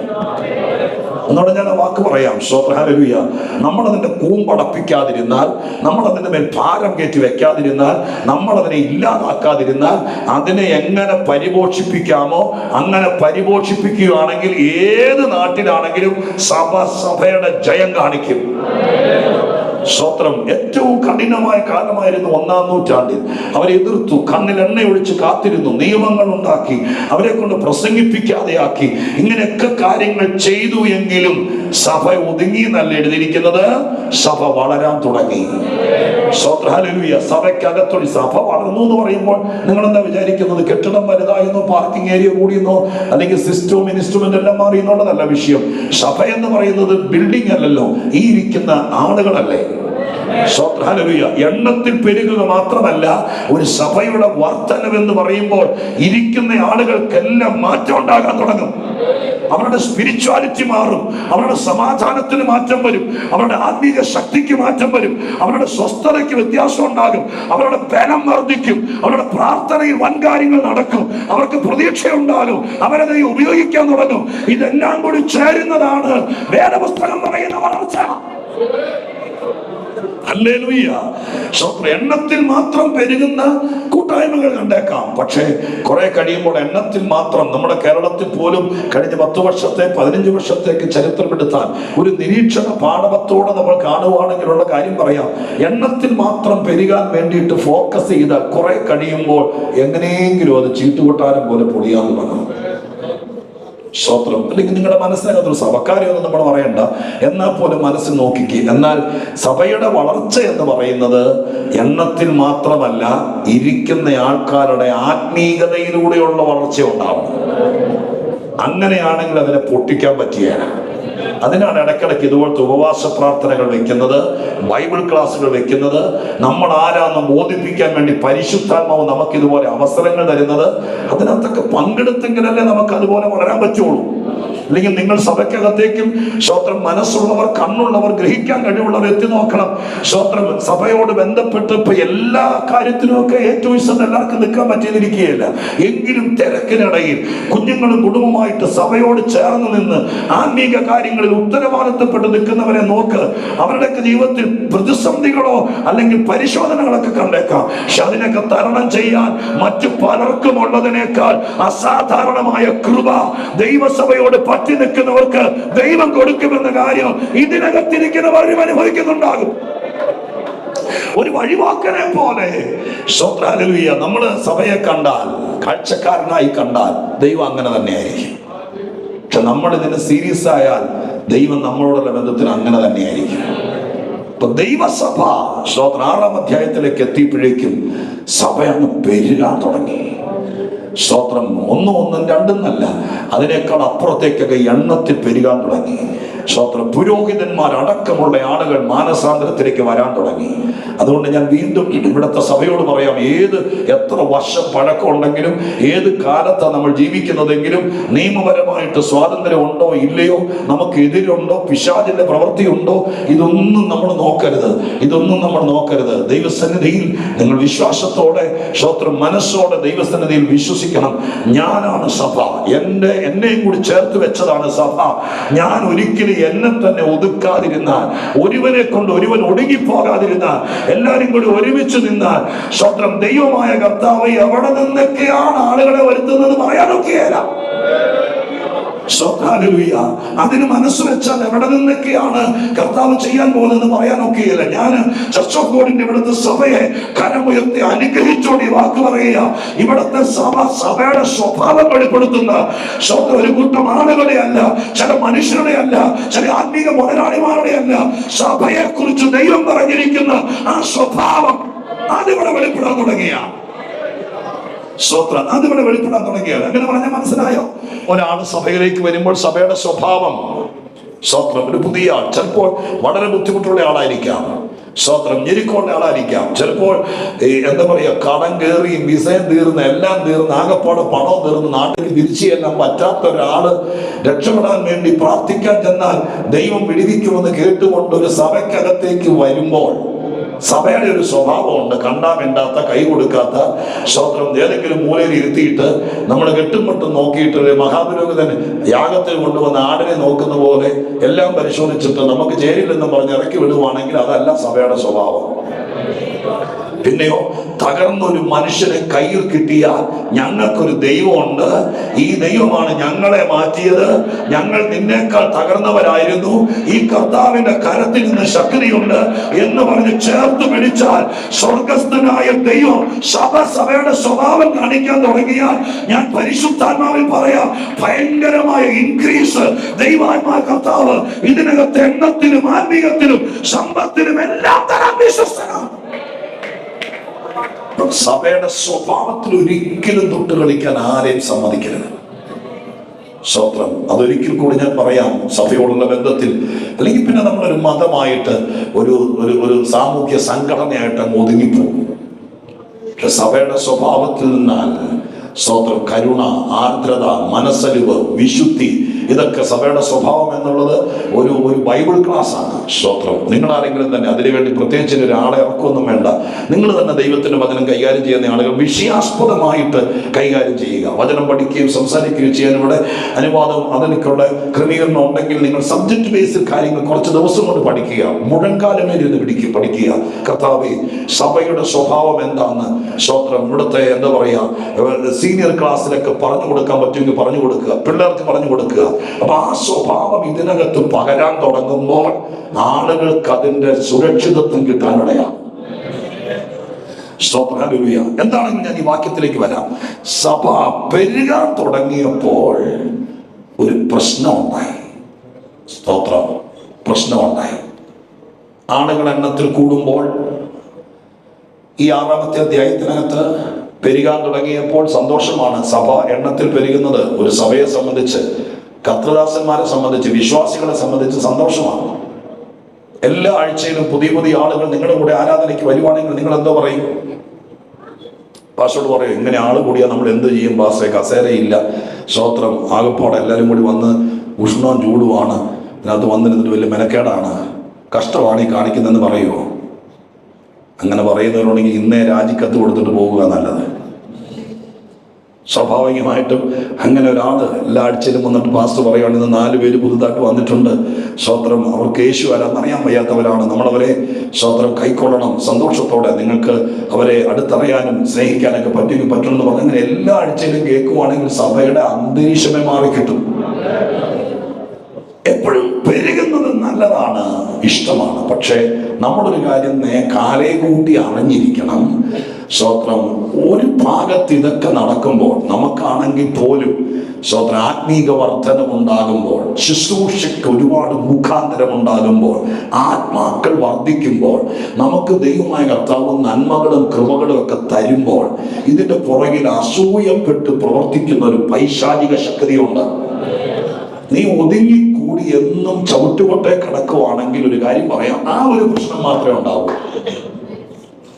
ആ പറഞ്ഞത് ഒന്നുകൂടെ മനസ്സിലാക്കണം കേട്ടോ. എന്നും നമ്മൾ സ്വത്രം ഇങ്ങനെ നടുവൊടിഞ്ഞ ആളെ പോലെ വലിയ കാര്യമൊന്നുമില്ല, ഒരിക്കലും മുഖം പ്രസാദിക്കുകയല്ല, വന്നാൽ ഒരു സ്വത്രം പോലും പറയുകയല്ല, ആരോടും മിണ്ടിയല്ല, സ്വത്രം അങ്ങനെ ഇരിക്കുകയാണെങ്കിൽ ആ ഒരു പ്രശ്നം മാത്രമേ ഉണ്ടാവൂ. കുഴപ്പമൊന്നുമില്ല. പക്ഷെ നിങ്ങൾ പരിശുദ്ധാത്മാവിൽ പെട്ടെന്ന് ഉപവാസ പ്രാർത്ഥനയിൽ നിങ്ങൾക്കൊരു കൃപ ദൈവം തരുവാന്നിരിക്കട്ടെ. ഈ ആരാധനക്കടയിൽ നിങ്ങൾ പ്രതീക്ഷിച്ചില്ല. സ്തോത്രം. ഞാൻ മനസ്സുകൊണ്ട് ആഗ്രഹിക്കുന്നു, ഞായറാഴ്ച പോകുന്നതിനൊക്കെ മുമ്പ് ദൈവത്തിന്റെ ആത്മസാന്നിധ്യം ശക്തമായിട്ട് വ്യാപരിക്കുമ്പോൾ നിങ്ങളുടെ അകത്തേക്ക് ദൈവാത്മാവ് ഇറങ്ങി വന്നിട്ട് പെട്ടെന്ന് ഒരു പ്രവചനാത്മാവിൽ എല്ലാവരും നിർത്തിയിട്ട് നിങ്ങൾക്ക് നിർത്താൻ പറ്റാത്ത ഒരു അന്തരീക്ഷം ഉണ്ടാകുകയും നിങ്ങൾക്ക് മനസ്സിനകത്തിരുന്ന ആരോ നിങ്ങളുടെ ശബ്ദം ഉപയോഗിച്ചുകൊണ്ട് നിങ്ങളെ കൂടെ ദൈവാത്മാവ് പ്രവചിക്കാൻ തുടങ്ങിയിരിക്കട്ടെ. എല്ലാവർക്കും മനസ്സിലായി ഈ പറഞ്ഞത് ദൈവാത്മാവാണെന്ന് മനസ്സിലായിരിക്കട്ടെ. അങ്ങനെ നിങ്ങളെ ദൈവമായ കർത്താവ് സഭാമധ്യത്തിൽ ഒരു കൃപ തന്ന് ദൈവം ഉയർത്തിയിരിക്കട്ടെ. നിങ്ങൾ ഓർത്തോളം, അങ്ങനെ ദൈവത്തിന്റെ ഒരു ഉയർച്ച നിങ്ങൾക്കുണ്ടാകുമ്പോൾ മാറി നിന്ന് നോക്കുന്ന ഒരു എതിരാളിയുണ്ട്. എതിരാളി ഉള്ളത് കൊണ്ട് കൃപ പ്രാപിക്കാതെയും സ്വത്രം ഹല്ലേലൂയ ശുശ്രൂഷ നടക്കാതെയും ഇരിക്കുന്നത് മണ്ടത്തരമാണ്. എത്ര എതിരികൾ ഉണ്ടെങ്കിലും നീ ആത്മാവിൽ എഴുന്നേറ്റോളണം. എത്ര ശക്തമായ പോരാട്ടം ഉണ്ടെങ്കിലും അതിനൊക്കെ തരണം ചെയ്തുകൊണ്ട് സ്വർഗം ഏൽപ്പിക്കുന്നത് ശക്തിയോടെ വ്യാപാരം ചെയ്തോളണം. ഹല്ലേലൂയ. സ്തോത്രം. ഈ 6-ാം അധ്യായത്തിന്റെ ആദ്യത്തെ വാക്യത്തിൽ ഒരു കാര്യം മനസ്സിലാക്കണം. ഒരു ഭാഗത്ത് വളരുമ്പോൾ, ഒരു ഭാഗത്ത് നിന്നെ ദൈവം മാനിക്കുമ്പോൾ, ഒരു ഭാഗത്ത് ദൈവം നിന്നെ ഒരിക്കലും അർഹതയില്ലാത്ത അവസരങ്ങൾ തരുമ്പോൾ, ഒരു ഭാഗത്ത് ദൈവം നിനക്ക് സ്വപ്നത്തിൽ കാണാത്ത നന്മകൾ തരുമ്പോൾ, നിന്നെ ദൈവമായ കർത്താവ് തൃക്കലങ്ങളിൽ നക്ഷത്രത്തെ പോലെ ഉപയോഗിക്കുമ്പോൾ, ഒരു ഭാഗത്ത് ദൈവം നീ വിചാരിക്കാത്ത വാതിലുകൾ തുറക്കുമ്പോൾ, നിനക്ക് ഭൗതിക ഉയർച്ചകൾ ഉണ്ടാകുമ്പോൾ, നിന്നെ 10 പേർ പ്രാർത്ഥിക്കാൻ വിളിക്കുമ്പോൾ, ആ ഒരു ഭാഗം സന്തോഷമാണ്. ഇതൊക്കെ ശരിയാണ്. ജോലി രാജിവെച്ച് ദൈവവേലയ്ക്ക് ഇറങ്ങാൻ നമുക്ക് തോന്നിപ്പോകും, അതൊക്കെ നല്ല കാര്യമാണ്. പക്ഷേ അതിലേക്ക് ഇറങ്ങി കഴിയുമ്പോൾ മറുഭാഗത്ത് ചില പ്രശ്നങ്ങൾ ഉണ്ടാകും. അതുണ്ടാകുമെന്ന് അറിഞ്ഞുകൊണ്ട് തന്നെ വേണം ആത്മീക ജീവിതം നയിക്കാൻ. സ്തോത്രം. ഹല്ലേലൂയ. ആത്മീയ ജീവിതം നയിക്കാൻ പൗലോസ് അപ്പോസ്തലൻ എഫേസ്യ ലേഖനം എഴുതുമ്പോൾ ഇങ്ങനെ എഴുതി. സ്തോത്രം. നമ്മളെ വാക്ക് ശ്രദ്ധിച്ചിട്ടുണ്ടെന്നറിയില്ല. 6-ാമത്തെ അധ്യായത്തിലേക്ക് വരുമ്പോൾ എഴുതിയിരിക്കുന്നത് ഇങ്ങനെയാണ്. സർവായുധ വർഗത്തെ കുറിച്ച് പറയുമ്പോൾ പറഞ്ഞത് ഇങ്ങനെയാണ്: നമുക്ക് പോരാട്ടമുള്ളത് ജനരക്തങ്ങളോടല്ല. ആ വാക്ക് നിങ്ങൾ ശ്രദ്ധിച്ചേ. നമുക്ക് പോരാട്ടമുള്ളത്, നമ്മളോട് പോരാടുന്നത് എന്നല്ല വാക്യം. അങ്ങനെയാണോ നിങ്ങൾ ബൈബിളിലേക്ക് അല്ലെങ്കിൽ സ്ക്രീനിൽ വാക്യമുണ്ടെങ്കിൽ നോക്കൂ. നമ്മളോട് എല്ലാവരും വന്ന് പറഞ്ഞ എന്താ? മാമ 2 ആഴ്ചയായിട്ട് നിങ്ങളോട് ഭയങ്കര പോരാട്ടം ഉണ്ടെന്ന്. നമ്മളത് കേൾക്കുമ്പോഴത്തേക്കും പകുതി ജീവൻ പോകും. ഈ വാക്യം പറയണം. എൻ്റെ പൊന്നു കുഞ്ഞെ, വിശ്വാസം വന്ന അന്ന് മുതൽ ഞാൻ അങ്ങോട്ട് പോരാടിക്കൊണ്ടിരിക്കുകയാണ്, അല്ലാതെ അവൻ ഇങ്ങോട്ട് പോരാടാൻ വേണ്ടി ഞാൻ നോക്കിയിരിക്കുകയല്ല. കീരിപ്പാമ്പെന്ന് കേട്ടിട്ടുണ്ടോ? കീരിപ്പാമ്പ് കേട്ടിട്ടില്ല. ഫ്ലാറ്റിൽ താമസിക്കുന്നവർക്ക് എങ്ങനെ കീരിപ്പാമ്പിനെ അറിയാം? സ്തോത്രം. കേട്ടിട്ടുണ്ടോ? കീരിപ്പാമ്പ്. പാമ്പ് കീരിയോടാണോ കീരി പാമ്പോടനാണോ പോരാട്ടം? അത് അറിയില്ല. ഒരിക്കൽ പോലും പാമ്പ് കീരിയോടല്ല, കീരി പാമ്പിനോടാണ് പോരാടുന്നത്. സ്തോത്രം. എവിടെയെങ്കിലും പാമ്പിനെ കണ്ട കീരി വിടിയല്ല. പാമ്പ് കീരിയെ കണ്ടാൽ കീരി കാണാതെ രക്ഷപ്പെടാൻ വേണ്ടി നോക്കും. കീരിയുടെ കണ്ണിപ്പെട്ടാൽ, കീരിയുടെ മുമ്പിൽ ചെന്ന് പെട്ടാൽ പിന്നെ എതിർക്കേ നിവൃത്തിയുള്ളൂ. എതിർത്താലും ഇന്ന് വരെയുള്ള ചരിത്രത്തിൽ പാമ്പ് തോറ്റിട്ടേ ഉള്ളൂ. അത് മൂർഖനാണെങ്കിലും എന്താണെങ്കിലും. ഇവിടെ സഭ കീരിയാണ്, പിശാച് പാമ്പാണ്. അതിനർത്ഥം നമ്മൾ അങ്ങോട്ടാ പോരാടുന്നത്. അങ്ങനെയാ പൗലോസ് എഴുതി വെച്ചത്. സ്തോത്രം. നിങ്ങളോട് പോരാടുകയാണെങ്കിൽ, അങ്ങനെയല്ല, സാത്താനോടുള്ള ബന്ധത്തിൽ, അന്ധകാര ശക്തിയോടുള്ള ബന്ധത്തിൽ പിശാചിനോടുള്ള ബന്ധത്തിൽ സഭയ്ക്ക് എന്നും പോരാട്ടമുണ്ട്. പോരാടി നിന്നെങ്കിൽ മാത്രമേ ജയിക്കാൻ പറ്റുള്ളൂ. എങ്കിൽ മാത്രമേ വിജയം ഉണ്ടാകൂ, ഉയർച്ച ഉണ്ടാകൂ.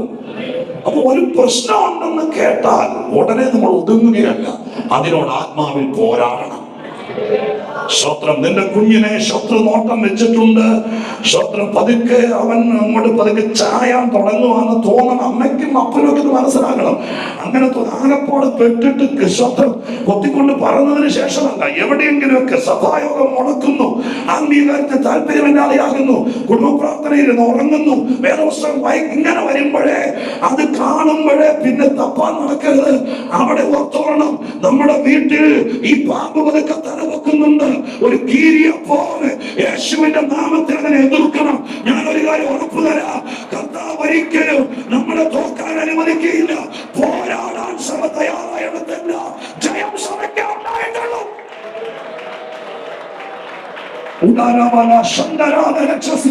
ആ കാഴ്ചപ്പാട് നിറഞ്ഞു വരട്ടെ. ഇന്ന് രാത്രികാലം യേശുവിന്റെ നാമത്തിൽ എനിക്ക് ഇങ്ങനെയൊക്കെ സംഭവിച്ചു, എന്റെ വീട്ടിൽ ഇങ്ങനെയൊക്കെ സംഭവിച്ചു എന്ന് പറഞ്ഞു നടക്കാനല്ല. എങ്ങനാ പോരാടുന്നത്?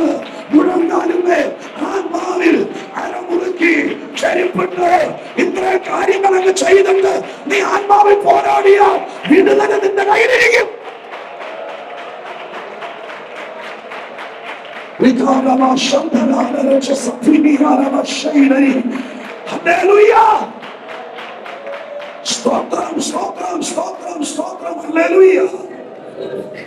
എങ്ങനെ പോരാടേണ്ടത്? നമ്മൾ സർവായുധങ്ങളൊക്കെ പറയും, പക്ഷെ അവിടെ എന്താ പോരാടാൻ വേണ്ടി പറഞ്ഞിരിക്കുന്നത്? അവിടെ എഴുതിയിരിക്കുന്നത് നിങ്ങൾ വായിച്ചിട്ടുണ്ടല്ലോ, സർവായുധ വർഗം പ്രസംഗിക്കാൻ പോയാൽ ഇവിടെ കയറാൻ പറ്റില്ല. ഇതെല്ലാം വിഷയമാണ്. അതുകൊണ്ട് ഞാൻ പറഞ്ഞത്, ബൈബിള് ഇനി ഇപ്പൊ നിങ്ങളുടെ മുഖത്തേക്ക് നോക്കുമ്പോൾ ഞാൻ ഇന്നലെ മുതൽ പറയുന്ന പോലെ ഒരു LKG ലെവലല്ല, കുറച്ചുകൂടെ പക്വതയുള്ള ആളുകൾ. അപ്പൊ എന്ത് ചെയ്യണം? ഇനി സ്തോത്രം ഇങ്ങനെ ടൈം ടേബിൾ വെച്ച് ബൈബിൾ വായിക്കുന്ന ആ രീതി ഉണ്ടല്ലോ, എല്ലാ കൊല്ലം 25 കൊല്ലമായിട്ട് ഡിസംബർ 31 നമ്മൾ ഒരു ടൈം ടേബിൾ മേടിക്കും. ജനുവരി 1 സ്തോത്രം ഉൽപ്പത്തിയിലെ 4 അധ്യായം, സങ്കീർത്തനത്തിലെ 2 സുവിശേഷത്തിലെ 3. ഇത് 25 കൊല്ലമായാലും ഈ ടൈം ടേബിൾ തന്നെ ജീവിക്കാൻ തുടങ്ങിയിട്ട്. ഇനി നമ്മൾ ചെയ്യേണ്ടത് വിഷയാസ്പദമായിട്ട് ബൈബിള് ഫോക്കസ് ചെയ്യണം. സ്തോത്രം. വിശ്വാസം എന്ന വിഷയം, ആ വിഷയത്തെ മാത്രം നമ്മൾ എല്ലാ ദിവസവും ഡിവോഷനിൽ ആ സബ്ജക്റ്റ് എടുക്കണം. എടുത്തിട്ട് വിശ്വാസത്തെ കുറിച്ച് പഠിച്ച് നോട്ടുണ്ടാക്കണം. അത് ഉണ്ടാക്കുന്ന കാണുമ്പോൾ തന്നെ ദൈവാത്മാവ് നമ്മളെ സഹായിക്കും. മിക്കവാറും നിങ്ങളുടെ സുവിശേഷകർക്ക് വിളിക്കാൻ സാധ്യതയുണ്ട്. അത് പേടിയുള്ളവർ ഈ പണി ചെയ്യേണ്ട ടൈം ടേബിൾ തന്നെ വെച്ചു. മനസ്സിലായോ? നിങ്ങൾ ഇതിനകത്ത് കിടന്ന് ആകാംക്ഷഭരിതനാന്ന് കണ്ടാൽ ദൈവം പറയും, നീ അറബിക്ക് വേണ്ടി പണിയെടുക്കുന്നത് നിർത്തിയിട്ട് നിന്നെ കണ്ടിട്ട് എനിക്ക് വേണ്ടി സ്തോത്രം. അല്ലെ, അങ്ങനൊരു വാക്യമുണ്ട്, അവൻ നമ്മെ കൈക്കൊള്ളും. ബൈബിളിൽ 6 കൈക്കൊള്ളും. അത് വേറൊരു സബ്ജക്റ്റാണ്. സ്വന്തം വിഷയാസ്പദമായിട്ട് ബൈബിൾ പഠിക്കുന്നതിന്റെ ഗുണം കണ്ടോ? യേശുക്രിസ്തുവിനെ നമ്മൾ യോഹന്നാൻ 1:12 പറയുന്നു, അവനെ കൈക്കൊണ്ട് അവന്റെ നാമത്തിൽ വിശ്വസിക്കുന്ന. അപ്പൊ ആദ്യം നമ്മൾ കൃപയിലേക്ക് വരുമ്പോൾ നമ്മൾ അവനെ കൈക്കൊള്ളുകയാണ്. കൈക്കൊള്ളുക എന്ന വാക്കിന്റെ അർത്ഥം മലയാളത്തിൽ സ്വന്തം കൈക്കൊള്ളുക, ഇംഗ്ലീഷിൽ റിസീവ് ചെയ്യുക. എന്ന യഥാർത്ഥത്തിൽ ലംബാനോ എന്ന് കണ്ടുതോന്നുന്ന ഗ്രീക്കിലെ ഒരു വാക്ക്. ആ വാക്കിന്റെ അർത്ഥം ഇതാണ്, നമുക്ക് മനസ്സിലായി ഈ ഒരു സാധനം കണ്ടു. സ്തോത്രം. നമ്മുടെ ടെൻഡൻസി ഓരോരുത്തർക്കും ഓരോ രീതിയിലാണ്. അപ്പോൾ സ്തോത്രം, ഞാൻ ബൈബിളുമായിട്ട് ബന്ധപ്പെട്ട ഒരാളാണ്. അപ്പോൾ അങ്ങനെ ഇരിക്കുമ്പോൾ ഒരു സംഭവം കണ്ടു. സ്തോത്രം. ഒരു ലൈബ്രറി അല്ലെങ്കിൽ ഒരു ബൈബിൾ കണ്ടു. 3500 രൂപ വിലയാണ്. പക്ഷെ അതിനകത്ത് സ്തോത്രം ഭയങ്കര എക്സ്പ്ലനേഷൻ ഉണ്ട്. ഒരു മനുഷ്യന്റെ 50 കൊല്ലത്തെ അധ്വാന ഫലമാണ് ഒരു തിയോളജി എന്ന്. അദ്ദേഹം ഇതിനകത്ത് മൊത്തത്തിൽ ഭൂമിശാസ്ത്രപരമായി അതുപോലെ അപ്പോസ്തലൻ ഇതൊക്കെ എഴുതിയിട്ടുണ്ട്. 3500 രൂപ വിലയാണ്. അപ്പോൾ അത് കണ്ടു. എൻ്റെ ഒരു 3500 രൂപയില്ല. പക്ഷെ കണ്ടപ്പോൾ എനിക്ക് മനസ്സിലായി, എനിക്കിത് പ്രയോജനപ്പെടും, എനിക്കിത് നല്ലതാണെന്ന് കണ്ടപ്പോൾ സ്തോത്രം, എന്ത് വില കൊടുത്തും ഞാൻ അതിന് 1 മാസത്തെ അരി മേടിക്കൽ കുറച്ചാലും ഇത് മേടിക്കും. മനസ്സിലായോ? ഇത് മേടിക്കും. ഇതെല്ലാം നമ്മുടെ ഇടയിൽ ടെൻഡൻസി ഉള്ള ആളുകളാ. കാറിൽ ക്രേസ് ഉള്ള ആൾക്കാരാന്ന് വിചാരിച്ചു. ഇയാളൊരു വണ്ടി മേടിച്ച് 3 മാസം കഴിഞ്ഞപ്പോഴാണ് വേറൊരു വണ്ടി ഇറങ്ങി. അന്ന് മുതൽ അയാൾ ഉറക്കം കേട്ടു, ഇത് വിറ്റിട്ട് അത് മേടിക്കും. അല്ല, എങ്ങനെയുള്ള ആൾക്കാർ നമ്മുടെ ഇന്ന് രാത്രി വന്നിട്ടില്ല. പക്ഷെ നമ്മുടെ ഇടയിലൊക്കെ ഈ ടൈപ്പ് ആൾക്കാരുണ്ട്. നമ്മളെന്ത് കൈകാര്യം ചെയ്യുന്നു? ഈ കൊച്ചു സാധനം കൈകാര്യം. ഇതിനകത്ത് ക്രേസി ആണെങ്കിൽ അടുത്ത ഒരു സാധനം ഇറങ്ങിയത് കാണുമ്പോഴേ നമ്മുടെ മനസ്സ് പറയും നമ്മുടെ ബഡ്ജറ്റിൽ തങ്ങുന്നതല്ലെങ്കിൽ പോലും നമുക്ക് എങ്ങനെയെങ്കിലും ഇത് മേടിച്ചെടുക്കണം. ഈ ഒരു ടെൻഡൻസിയാണ്. അല്ല ചുമ്മാ യോഗത്തിന്റെ പുറകിൽ വന്നിട്ട് ആരെങ്കിലും യേശുവിനെ രക്ഷകനായി സ്വീകരിക്കാൻ ആഗ്രഹിക്കുന്നവർ കൈവക്കാൻ സംഘാടകരുടെ മനസമാധാനത്തിനും പ്രസംഗിക്കുന്ന സുഹൃത്തിനും വേണ്ടി പറയുമ്പോൾ എല്ലാ യോഗത്തിനും വന്ന് കൈവക്കുന്നത് പോലെ പുറകിൽ നിന്ന് കൈവക്കുന്നതല്ല ഈ കൈക്കൊള്ളൽ. യേശുവിനെ കുറിച്ച് മനസ്സിലായപ്പോൾ നമുക്ക് പിടികിട്ടി, ഈ കർത്താവ് എൻ്റെ കൂടെ ഉണ്ടെങ്കിൽ ഞാൻ രക്ഷപ്പെട്ടു. അതിന് ഇനി അറ്റെനിക്കോസ് എന്ത് മുടക്കേണ്ടി വന്നാലും, ഇനി ആരൊക്കെ പിണങ്ങിയാലും, ആരൊക്കെ വീട്ടിൽ നിന്ന് ഇറക്കി വിട്ടാലും, ഇനി അപ്പൻ മിണ്ടിയില്ലെങ്കിലും അമ്മ നീ എന്റെ മോനല്ലെന്ന് പറഞ്ഞാലും ഈ യേശുവിനെ ഞാൻ സ്വന്തമാക്കും എന്നൊരു ടെൻഡൻസി അകത്ത് വന്നിട്ട് ആ നടപടിയിലേക്ക് ഇറങ്ങി യേശുവിനെ സ്വന്തമാക്കുന്നതാണ് യേശുവിനെ കൈക്കൊള്ളൽ എന്ന് പറയുന്നത്. സ്തോത്രം. അങ്ങനെ കൈക്കൊണ്ടവർക്കായി സ്തോത്രം ചെയ്യുന്നു. കാരണം എന്ത് നഷ്ടം വന്നാലും യേശുവിന് പിടിയല്ല. അതിന് ജോലിയിൽ നിന്ന് പിരിച്ചു വിട്ടാലും വീട്ടിൽ നിന്ന് ഇറക്കി വിട്ടാലും നീ ജീവിത പങ്കാളി പണങ്ങിയാലും യേശുവിന് പിടിയല്ല. അങ്ങനെ ഒരു മനസ്ഥിതി വരുമ്പോഴാണ് നമ്മൾ കൈക്കൊണ്ട ലെവലിലേക്ക് വരുന്നത്. സ്തോത്രം. അങ്ങനെ കൈക്കൊണ്ടവർക്കായി സ്തോത്രം. അത് മനസ്സിലായവരും കൈക്കൊണ്ടവരും കരമുയർത്തി ദൈവത്തിന് ഒരു സ്തോത്രത്തോടെ പറഞ്ഞാലേ ഇനി പല കൈക്കൊള്ളും. ലാസ്റ്റ് തിരുവെടുത്തിൽ വായിക്കുന്ന എബ്രായ ലേഖനം 12 വായിക്കുന്നുണ്ട്, കർത്താവ് കൈക്കൊള്ളുന്ന ഏവനെയും ശിക്ഷിക്കുന്നു. നമ്മൾ യോഹന്നാൻ 1:12 നമ്മൾ യേശുവിനെ കൈക്കൊണ്ടു ആത്മീയ ജീവിതം തുടരി. യേശുവിനെ കൈക്കൊണ്ട് സഭയ്ക്കകത്ത് കയറി സ്തോത്രം. നമ്മൾ രാവിലെ 10 മണിക്ക് യോഗത്തിന് വരാൻ തുടങ്ങി. സന്തോഷത്തോടെ സ്തോത്രം നമ്മൾ ദൈവത്തിന് വേണ്ടി തന്നെ ശരിക്കും ആത്മീയം വന്നു കഴിയുമ്പോൾ തന്നെ നമ്മുടെ ആരാധനയ്ക്ക് വേണ്ടി തന്നെയൊക്കെ നമ്മൾ വസ്ത്രം വാങ്ങിക്കും. അങ്ങനെയുള്ള ആൾക്കാരുണ്ടായിരുന്നു പണ്ട്. ഇപ്പം ഇല്ല. ഞാൻ സുല്ലു പറഞ്ഞു മാറിക്കോണം, സ്തോത്രം, പേടിക്കണ്ട, ഉപദ്രവിക്കുന്നില്ല. പണ്ടത്തെ ആൾക്കാരുണ്ടായിരുന്നു. ഈ ആത്മീയത്തിലേക്ക് വന്നപ്പോൾ അന്ന് പള്ളി പോകുന്ന സാരി, പള്ളി പോകുന്ന, അങ്ങനെ അതിൽ പോലും അവർ ദൈവീകത കണ്ടവരുണ്ടായിരുന്നു. സ്തോത്രം. അതിനു വേണ്ടി പ്രാർത്ഥിക്കാൻ വേണ്ടി മാത്രമുള്ള പായ, വീട് ചെറുതായിരുന്നു. അങ്ങനെ ആത്മീയതയിൽ കണ്ടു, ഒരു ബൈബിൾ വായിച്ചു, പഠിച്ചു, സഭയുടെ കാര്യം. അപ്പൊ ദൈവത്തിന് തോന്നാൻ തുടങ്ങി, ഇവൻ എന്നെ കൊണ്ട് ജീവിക്കാൻ വേണ്ടി മാത്രം സഭയ്ക്കകത്ത് വന്നവനല്ല, ഇവനെ എനിക്ക് കിട്ടിയാൽ പ്രയോജനമുണ്ട്. അപ്പോഴാണ് യേശു നമ്മളെ കണ്ടപ്പോൾ മനസ്സിലായി, സ്തോത്രം, നിന്റെ ആ ഉന്മേഷം, ആത്മാർത്ഥത, സ്തോത്രത്തിലുള്ള ശക്തി, ആത്മാക്കളോടുള്ള സ്നേഹം, സഭയോടുള്ള കെട്ടുപാട്, സ്തോത്രം, ദൈവദാസന്മാരുടെ റെസ്പെക്ട്, വചനം ആചരിക്കാനുള്ള മനസ്ഥിതി, ഒരാരാധനയ്ക്ക് വന്നിരുന്നാൽ ആരാധന സജീവമാക്കാനുള്ള മനസ്സ്, ഒരാൾ പാട്ട് പാടുമ്പോൾ കൂടെ പാടി അവന്റെ കൊന്നവള്ളം പൊട്ടിയാലും സ്വത്രം പറയാതിരിക്കുകയല്ല, സ്വത്രം അതിനോട് ചേർന്ന് പാടി.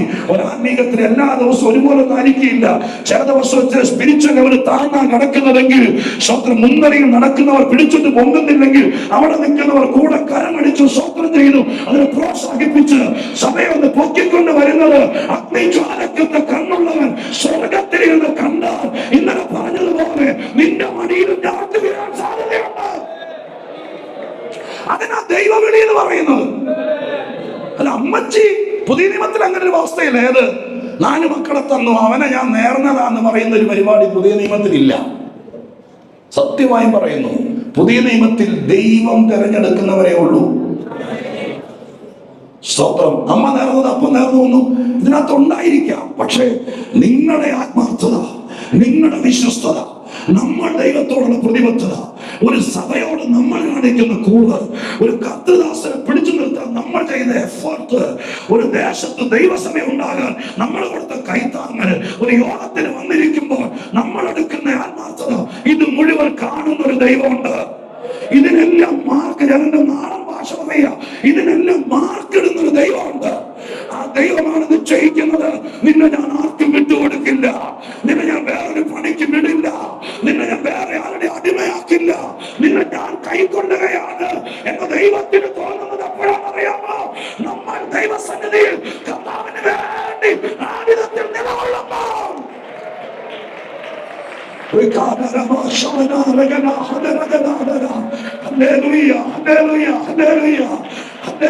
Hallelujah, hallelujah.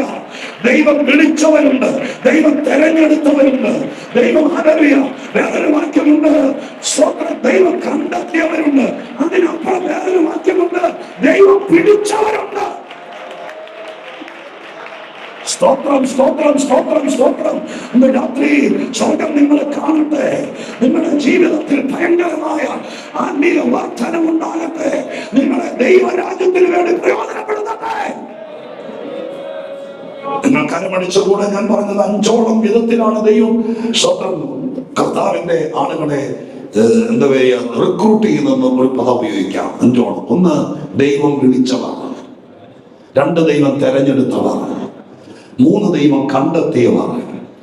സ്തോത്രം, ഹല്ലേലൂയ, സ്തോത്രം.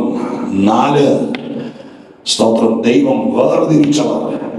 5 വേറൊരു കൂട്ടരുണ്ട്. ആമോസ് പറഞ്ഞൊരു വാക്ക് കേട്ടിട്ടുണ്ടോ?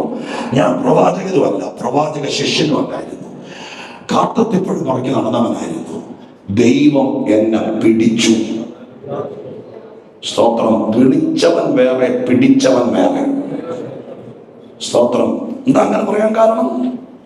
ദൈവം പിടിച്ചെന്ന് പറയാൻ കാരണം, ഇസ്രായേലിനെതിരെ ഭയങ്കരമായിരിക്കുന്ന പ്രശ്നം വരുമ്പോൾ ആ പ്രശ്നത്തിനെതിരെ ഒരു മതില് പോലെ നിന്ന് അവനെ രക്ഷിക്കാൻ വേണ്ടി, ഇടിഞ്ഞു നിൽക്കാൻ വേണ്ടി ദൈവം കണ്ടെത്തിയവനാണ് ആമോസ്. ആമോസിനെ ദൈവമായ കർത്താവ് സെലക്ട് ചെയ്യാൻ കാരണം പറയാം. ആമോസ് ഇടയനായിരുന്നു, ഇടയൻ. അത് അവിടെ എഴുതിയിട്ടുണ്ട്. പ്ലസ് കാട്ടത്തിപ്പഴം തുറക്കി നടന്നവൻ. ഒന്നും വായിച്ചിട്ടില്ല പോലും. തലയെങ്കിലും ഒന്നാട്ട് അറിയില്ലെങ്കിലും ഒന്നാട്ട് എനിക്കൊരു സമാധാനത്തിന്. സ്തോത്രം. ഇപ്പൊ 2 കാര്യമാണ്. സാധാരണ രീതിയിൽ ആടുകളെ തീറ്റി ജീവിച്ചാൽ മതി. ഒരു 500 ആടുകളുമായിട്ട് ജീവിച്ചു പോകുന്നവന് നന്നായിട്ട് ചെയ്യും. പക്ഷെ ആടുകളെ തീറ്റുന്നതിനിടയിൽ ഈ മനുഷ്യൻ എന്തോടെ ചെയ്യും? കാട്ടത്തിപ്പഴം കൂടി പിറക്കും. കാട്ടിൽ കിടക്കുന്ന കായനെ കൂടി പറയും ആറ്റിലെറിഞ്ഞുകളെന്ന് ഭ്രാന്തനല്ല ഇടയിൽ. അത് പെറുക്കിയിട്ട് എന്ത് ചെയ്യും? സ്തോത്രം. അത് പെറുക്കി അതൊരു ബിസിനസ്സായിട്ട് അത് പ്രയോജനപ്പെടുന്ന രീതിയിൽ കൊടുക്കും. അപ്പൊ ഇദ്ദേഹം ഒരു മൾട്ടി ടാസ്കറാണ്. ഉദാസീനതയോടെ ആടിനെ തീറ്റി പാട്ടും പാടി കഴിച്ചു കുടിച്ചങ്ങ് പോയാൽ അങ്ങ് പോകാം. പക്ഷെ ദൈവം നോക്കിയപ്പോൾ ആരും കാണാത്ത പുൽമേടുകളിൽ ആടിനെ തീറ്റുന്നതിനിടയിൽ ഈ മനുഷ്യൻ ഓവർ ടൈം കൂടി ചെയ്ത് കാട്ടത്തിപ്പഴം കൂടി പൊറുക്കാൻ തുടങ്ങി. അപ്പൊ ദൈവം തമ്പുരാന് മനസ്സിലായി, ഇവനെ കിട്ടിയാൽ ഇവൻ ഉഴപ്പത്തില്ല. സ്തോത്രം. മനസ്സിലായോ? ഉഴപ്പത്തില്ല. അതുകൊണ്ട് ദൈവം അവനെ കയറി പിടിച്ചു. എലീശ പ്രവാചകന്റെ മേലെ എങ്ങനെ പുതപ്പ് വീണേ? അങ്ങനെ പുതപ്പ് വീണ നല്ല 1-2 ഡിഗ്രി വരെ പഠിച്ചിട്ട് സുശേഷ വേലയ്ക്ക് വിളിയുണ്ടെന്ന് സുശേഷ വേലയ്ക്ക് പോവില്ല, പണിയെടുക്കുകയും ചെയ്യല. അങ്ങനെ ഇരുന്നപ്പോ പോയി വിളിച്ചതല്ല. 8 കാളയെ പാടത്തുടുതുകൊണ്ടിരിക്കുമ്പോൾ ഏറ്റവും പുറകിലെ ഉഴവുകാരനായി നിന്നവനാണ് എലീശ. അതിനെക്കുറിച്ച് ഒഴവുമായിട്ട് ബന്ധമുള്ള ആളുകൾ പറഞ്ഞത് ഇങ്ങനെയാണ്: ഒന്നിന് പുറകെ വിശാലമായ വയൽ, ഒന്നിന് പുറകെ ഒന്നായി കാളകൾ ഇങ്ങനെ പൊടി പറഞ്ഞ് ഉഴുതുകൊണ്ട് പോകുമ്പോൾ ഏറ്റവും പുറകിൽ നിൽക്കുന്ന കാളക്കാരനാണ് മുമ്പിൽ പോകുന്ന ഉഴവുകാരൻ. ഏതെങ്കിലും കാരണവശാൽ ഈ പാടത്തുനിന്ന് കണ്ണെടുക്കാൻ പറ്റില്ല. ആത്മാർത്ഥതയുള്ള ഉഴവുകാരന്റെ കലപ്പ മണ്ണിനടിയിൽ എല്ലായിടത്തും ഈ മണ്ണ് പൊളിഞ്ഞും കൂടി മറയുമ്പോൾ ഇളകാത്ത മണ്ണിന്റെ പുറത്തേക്ക് വന്ന് വീഴും. അപ്പൊ നമുക്ക് തോന്നും മണ്ണ് മുഴുവൻ കള്ളക്കലപ്പക്കാരനാണെങ്കിൽ സ്വത്രം ഇവിടെയൊന്നും ഇളക്കാതെ മുകളിലേക്ക് മറച്ചിട്ടിട്ട് കാശ് മേടിച്ചോണ്ട് വൈകുന്നേരം പോവും. മണ്ണിളകിയല്ല, വിത്തിട്ട മുളക്കിയല്ല. എന്നാൽ സ്വത്ര യഥാർത്ഥ ഉഴവുകാരൻ എല്ലാ ഭാഗത്തും ഉഴവ് കലപ്പ് കയറി ഉഴുത് പൊളിക്കും. ഏറ്റവും പുറകിൽ നടക്കുന്ന കാളക്കാരൻ, ആ കാളക്കാരനാണ് മുമ്പിൽ പോകുന്ന 7 കാളക്കാരന്റെ കണ്ണിൽപ്പെടാതെ എവിടെയെങ്കിലും ഉഴവ് ചാലിന്റെ ഇടയിൽ പൊടിയാത്ത മണ്ണുണ്ടെങ്കിൽ, കലപ്പ് കയറാത്ത സ്ഥലമുണ്ടെങ്കിൽ ആ ഭാഗം ഫുൾഫിൽ ചെയ്ത് ഫിനിഷ് ചെയ്ത് അവന്റെ പുറകെ ആരും വരാനില്ല. അവസാനം പോകുന്നവന്റെ പേരാണ് ഉത്തരവാദിത്വം മുഴുവൻ. ഉത്തരവാദിത്വം മുഴുവൻ സംഭവിക്കാതിരിക്കട്ടെ പറയാം. സ്തോത്രം. ഈ ഹോളി ഇതിപ്പോ യോഗം കഴിയുമ്പോൾ എല്ലാവരും പോകും. ഏറ്റവും അവസാനം പോകുന്ന ആരെങ്കിലും കാണും. ചിലപ്പോൾ പാസ്റ്റായിരിക്കും, ആരാന്നറിയില്ല. ഏറ്റവും അവസാനം പോകുന്ന ആരെങ്കിലും കാണും. നാളെ നേരം വിളിക്കുമ്പോൾ ഇവിടുത്തെ വിലയുള്ളൊരു സാധനം കണ്ടില്ലെങ്കിൽ ആദ്യം വിളിക്കുന്ന ആരെയാ? ലാസ്റ്റ് പോയവനെ. സ്തോത്രം. അവസാനം പോയതാരാ? അതാണ് ആദ്യം അന്വേഷിക്കുന്നത്. ഏറ്റവും ലാസ്റ്റ് നിൽക്കുന്നവനാണ്, പുറകിൽ നിന്ന് കാര്യങ്ങൾ കൈകാര്യം ചെയ്യുന്നവനാണ് ഉത്തരവാദിത്വം വീഴുന്നത്. ദൈവം നമ്മെ നോക്കിയപ്പോൾ ചെറുപ്പക്കാരൻ സ്വന്തം മുതിർന്ന പലരും മൂപ്പന്മാരെ മുമ്പിലൂടെ പാട്ടും പാടി കലപ്പ കയ്യിൽ നിന്ന് വിട്ട് ഉഴുതുകൊണ്ട് നടക്കുമ്പോൾ ഏറ്റവും പുറകിലെ കുറവ് തീർത്ത് ഉഴുതു നടക്കുന്ന ഒരുത്തനെ കണ്ടു. അവനെ കണ്ടപ്പോൾ അവന്റെ അനുവാദം ചോദിക്കാതെ ഏലിയാവിനോട് പറഞ്ഞു, സ്വത്രം, നീ ഒരു കാര്യം ചെയ്യും, നിനക്ക് പകരക്കാരനായി ഇനി ഒരാളെ സെലക്ട് ചെയ്യുമ്പോൾ നിന്നെക്കാൾ മോശക്കാരനെ സെലക്ട് ചെയ്യാൻ പറ്റിയല്ല. അതുകൊണ്ട് നിനക്ക് ഏലിയാവിനെ പോലെ ഒരു ഇരട്ടച്ചങ്കനായ ഒരുത്തനെ കിട്ടാനില്ല. അപ്പൊ തമ്പുരാൻ സ്വർഗത്തിരുന്നോട് കണ്ടു, കലപ്പയുടെ പുറകെ നടന്ന് സ്വന്തം മനസ്സും മടിക്കാതെ കുറവ് തീർക്കുന്ന ഒരുവനെ കണ്ടപ്പോൾ സ്വർഗം പറഞ്ഞു, അവനോട് ചോദിക്കൊന്നും വേണ്ട, നിന്റെ പുതപ്പ് കൊണ്ടത് അവന്റെ മേലിട്ടാലേ.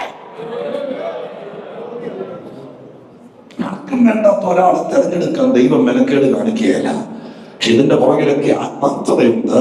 കർത്താവ് കാണുന്നുള്ള ഒരു യോഗത്തിൽ ഇരിക്കുമ്പോൾ നമ്മൾ കൈയടിക്കുന്നതും നമ്മൾ സ്വത്രം പറയുന്നതും നമ്മൾ ദൈവത്തെ മഹത്വപ്പെടുത്തുന്നതും പാട്ട് പാടുമ്പോൾ ദൈവത്തിന് കൂടെ പാടുന്നതും ഒരു സഭയോട് ചേർന്ന് നിൽക്കുമ്പോൾ അകത്തും പുറത്തൊക്കെ എത്രത്തോളം കൂറുണ്ടെന്ന് ഇവിടെ കണ്ടുപിടിക്കാൻ മെഷീൻ ഒന്നുമില്ല. ഇതിനകത്ത് ക്യാമറ കാണുകയല്ല. പക്ഷെ ഉയരത്തിന് ദൈവത്തിന്റെ കണ്ണ് ഇതിനകത്തിരിക്കുന്ന ഈ കുഞ്ഞുങ്ങളടക്കം തിരിച്ചറിവിന് പ്രായമുള്ള ഓരോരുത്തരുടെ മേലും അഗ്നിജ്വാലയ്ക്കൊത്ത കണ്ണ് പതിക്കുന്നുണ്ട്. അതുകൊണ്ട് ഇന്ന് രാത്രി ഓർത്തോളണം, എപ്പോഴാണ് നിന്നെ മാനിക്കുന്നത് പറയാനൊക്കില്ല. ഇതിനകത്ത് കയറിയാൽ പിന്നെ വേറെ ഒരു ബിസിനസ്സിനും പോകരുത്. ആത്മീക ജീവിതത്തിന് മുന്നിയാൽ നമുക്ക് വലുത് ദൈവമാണ്.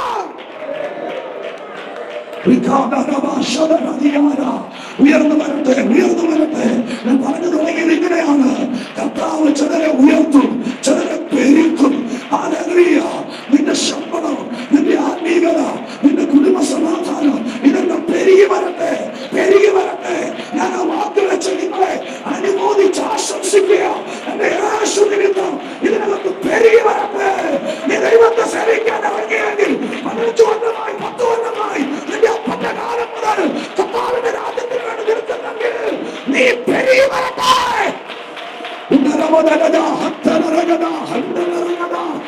കൃപ പലരിലും പെരുകി.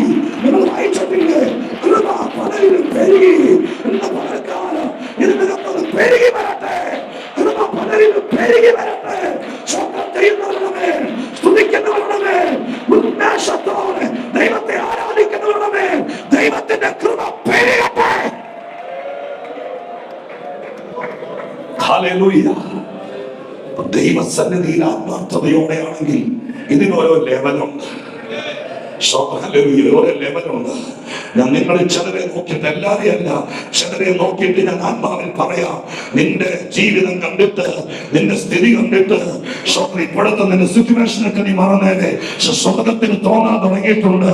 ഇന്ന് നിന്റെ അകത്തുള്ള ആത്മാവ് പെരുകണമെന്ന്, നിന്റെ കൃപ പെരുകണമെന്ന്, നിന്റെ ആത്മീകം പെരുകണമെന്ന്, നിന്റെ സമാധാനം പെരുകണമെന്ന്, നിന്റെ അഭിഷേകം പെരുകണമെന്ന്, നിന്റെ ശുശ്രൂഷ പെരുകണമെന്ന്, അതിനകത്തേക്ക് വ്യാപരിക്കേണ്ടതുണ്ടാവേ. ഇന്ന് മുതൽ സ്വർഗ്ഗം അത് ചെയ്യട്ടെ. നിന്നെ പഠിക്കുന്ന കുഞ്ഞുങ്ങളുടെ ബുദ്ധി ജ്ഞാനം അതെല്ലാം പെരുകട്ടെ. 10ാം ക്ലാസ് വരെ പഠിച്ചതുപോലല്ല, 12 വരെ പഠിച്ചതുപോലല്ല ഈ കുഞ്ഞുങ്ങളുടെ ജ്ഞാനം, കൃപ, ടെൻഡൻസി പെരുകട്ടെ.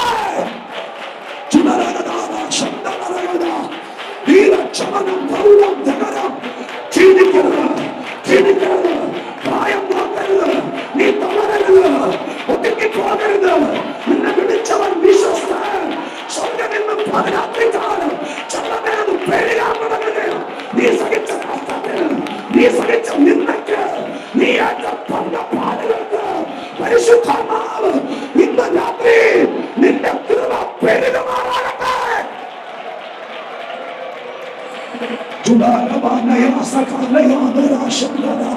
സ്തോത്രം ചെയ്ത് കർത്താവ് പ്രയാസമില്ല. ഈ രാജ്യത്ത് വന്നിട്ട് വീട്ടുകാരറിയാതെ, നിന്റെ വീട്ടുകാരറിയാതെ നീ ഇവിടെ സഹിക്കുന്ന ത്യാഗമുണ്ട്. എന്തുകൊണ്ടാണ് കർത്താവേ എനിക്കിങ്ങനെ ആയിപ്പോയത് എന്ന ചോദ്യത്തിൽ ഒറ്റ വാക്കിൽ ദൈവം മറുപടി പറയുന്നു, ഞാൻ പെരുക്കാൻ പോവുകയാണ്. 1+1 2 ഹല്ലേലൂയ. അല്ല, പെരുക്കാൻ പോവുകയാണ്. ആളുകൾ നോക്കി നിൽക്കുമ്പോൾ ആ തുടങ്ങുന്നു, മാറ്റം കാണാൻ തുടങ്ങുന്നു. ഞാൻ അനുഗ്രഹിക്കുന്നു. നിന്റെ ഭൗതിക തലം പെരുകട്ടെ, ആത്മതലം പെരുകട്ടെ, നിന്റെ ശുശ്രൂഷ മേഖല പെരുകി വരട്ടെ. ഹല്ലേലൂയ. അങ്ങനെ വരുമ്പോൾ പ്രശ്നമുണ്ടാകാം. സ്തോത്രം. പ്രശ്നമുണ്ടാകാം. അപ്പോസ്തല പ്രവൃത്തിയിൽ 3 മേജർ കോൺട്രഡിക്ഷൻ അല്ലെങ്കിൽ 3 പ്രധാനപ്പെട്ട സ്ഥലങ്ങളിലാണ് പ്രശ്നങ്ങൾ നേരിട്ടത്. ഒന്ന് 6-ാമത്തെ അധ്യായത്തിലാണ്. ഇവിടെ ഒരു എന്താ പറയാ, ഇവിടെ ഒരു കൾച്ചറൽ കോൺട്രഡിക്ഷൻ എന്ന് പറയാം. എബ്രായ വിശ്വാസികളും യവനായ വിശ്വാസികളും തമ്മിൽ സഭയ്ക്കകത്ത് അങ്ങനെ ഒരു പ്രശ്നം ആദ്യം മുതൽ ഉണ്ടായിരുന്നു. സ്തോത്രം. യഹൂദ പശ്ചാത്തലത്തിൽ നിന്ന് വിശ്വാസത്തിൽ വന്നവരും ജാതികളിൽ നിന്ന് വിശ്വാസത്തിൽ വന്നവരും, അപ്പൊ അവർ തമ്മിൽ ഇച്ചിരി ശീതസമരം ഉണ്ടായി. ഇവിടെ വന്നപ്പോഴത്തേക്ക് ഇച്ചിരി അതിൽ പുറത്തേക്ക് വന്നു. കൾച്ചറൽ കോൺട്രഡിക്ഷൻ 3 അപ്പോസ്തല പ്രവൃത്തി. രണ്ടാമത്തത് ഡോക്ടറിനൽ കോൺട്രഡിക്ഷൻ. അത് 15-ാം അധ്യായത്തിനകത്ത് ഉപദേശപരമായിരിക്കുന്ന പൗലോസ് പോയി ജാതികളുടെ ഇടയിൽ പ്രവർത്തിക്കാൻ തുടങ്ങി. ഒത്തിരി പേര് ജാതികളുടെ ഇടയിൽ നിന്ന് വിശ്വാസത്തിലേക്ക് വന്നു. യെരൂശലേമിൽ പാർക്കുന്ന യഹൂദന്മാരുടെ ലീഡർഷിപ്പ് പറഞ്ഞു, പൗലോസ് പോകുന്നിടത്ത് യെരൂശലേമിനേക്കാൾ ഉണർവ് നടക്കും. യെരൂശലേമിൽ യഹൂദന്മാരുടെ കോട്ടയാണ്. അവിടെ ഒരാൾ സ്നാനപ്പെടണമെങ്കിൽ 6 മാസം 7 മാസം കൂടുമ്പോഴാണ് ഒരാൾ വിശ്വാസത്തിലേക്ക്. കാരണം യഹൂദന്റെ കോട്ടയാണ്. പക്ഷെ പൗലോസ് പ്രവർത്തിക്കുന്നത് യൂറോപ്പിലും യെരൂശലേമിന് പുറത്തുള്ള വലിയ സ്തോത്രം എന്താ പറയുക, വലിയ പട്ടണങ്ങളിലാണ്. അവിടെ ജാതികളാണ്. അദ്ദേഹത്തിന്റെ ശുശ്രൂഷ, അദ്ദേഹത്തിനോട് തിരിക്കുന്ന കൃപയും പ്രത്യേകിച്ച് ജാതികളുടെ ഇടയിലേക്കുള്ള സുവിശേഷത്തിന്റെ പ്രവേശനം എല്ലാം കൂടി ആകുമ്പോൾ പൗലോസ് 2 ആഴ്ച കൊണ്ടൊക്കെ ഒരു സഭ സ്ഥാപിക്കുന്നു. 2 weeks. തെസ്സലോനിക്ക സഭയൊക്കെ 2 ആഴ്ച കൊണ്ടാണ്. 17-ാം അധ്യായം പുസ്തകത്തിൽ വായിച്ചാൽ മതി. 2 weeks, 2 ആഴ്ചത്തെ പ്രസംഗം, 2 പ്രസംഗം കൊണ്ടൊരു സഭയുണ്ടാക്കി. അപ്പൊ യഹൂദന്മാരുടെ ഇടയിൽ വിശ്വാസത്തിൽ വന്നവരും അവിടെ ആയിരിക്കുന്ന ആളുകൾക്കും ഒരു സ്വാഭാവികമായൊരു കോംപ്ലക്സ് ഉണ്ടാവും. അത് അന്നും ഉണ്ട്, ഇന്നും ഉണ്ട്. അതങ്ങ് അണ്ടർസ്റ്റാൻഡിൽ പോയ കാരണം എന്താ, നമ്മൾ പ്രവർത്തിക്കുന്ന സ്ഥലം ഇച്ചിരി ടഫാണ്. അവിടെ പാരമ്പര്യ കോട്ടയാണ്, യഹൂദന്മാരുടെ കോട്ടയാണ്. അവിടെ ഒരാൾ വിശ്വാസത്തിലേക്ക് വരണമെങ്കിൽ സ്തോത്രം വളരെ താമസമെടുക്കും എന്നൊരു ഉൾക്കൊള്ളൽ മനസ്സിൽ കണ്ടാൽ മതി, പ്രശ്നം ഉണ്ടാവില്ല. പൗലോസ് പോയെടുത്ത് ആളുകൾ കൂട്ടമായി മാനസാന്തരപ്പെട്ടു. അപ്പൊ ഇവരെന്ത് ചെയ്യുന്നറിയാമോ, അങ്ങനെ വിടുന്നത് ശരിയല്ലല്ലോ എന്നൊരു പ്രശ്നം ഉണ്ടാക്കിയിട്ട് പൗലോസ് വിശ്വാസത്തിലേക്ക് കൊണ്ടുവന്ന ആൾക്കാരെ മുഴുവൻ അംഗീകരിക്കാതെയായി. അവരിവിടെ ഒരു അജണ്ട തയ്യാറാക്കി, ഒരു കാര്യം ചെയ്യണം, മാസയോഗത്തിന് പങ്കെടുക്കുവോ അല്ലെങ്കിൽ നമ്മുടെ ജനറൽ കൺവെൻഷന് പങ്കെടുക്കുവാണെങ്കിൽ കർത്തൃവേഷം കൊടുക്കണമെങ്കിൽ മോശ പറഞ്ഞ പരിച്ഛേദനയും കൂടി ഏറ്റിട്ട് മതി എന്ന് പറയണം. ഞാൻ ഉണ്ടാക്കി പറയുന്നതല്ല, നിങ്ങളുടെ കണ്ണിലേക്ക് നോക്കിയിട്ട് ഞാൻ ഏതാണ്ട് സ്തോത്രം ഇവിടെ വന്നുകൊണ്ട് ബൈബിളിലെ കാര്യം പറയുന്നു. അവർ പറഞ്ഞ സംഭവമൊക്കെ ശരിയാണ്. അങ്ങനെ കൂട്ടമായിട്ട് എല്ലാവരും കൂടി ഇടിച്ച് സഭയിലേക്ക് കയറ്റുന്ന കാര്യമില്ല. പൗലോസൊക്കെയായിരിക്കും. പക്ഷെ അവിടെ നിന്ന് വരെ ഫിലിപ്പിയെന്ന് വരുന്നവരെയും അവിടെ നിന്ന് വരുന്നവരെയല്ല ഇവിടെ യോഗത്തിൽ പങ്കെടുത്തിട്ട് അവരെ നമ്മുടെ കൂടെ ചേർക്കണമെങ്കിൽ പരിച്ഛേദന കൂടിയാക്കണം. മോശ പറഞ്ഞ പരിച്ഛേദന കൂടിയാക്കണം.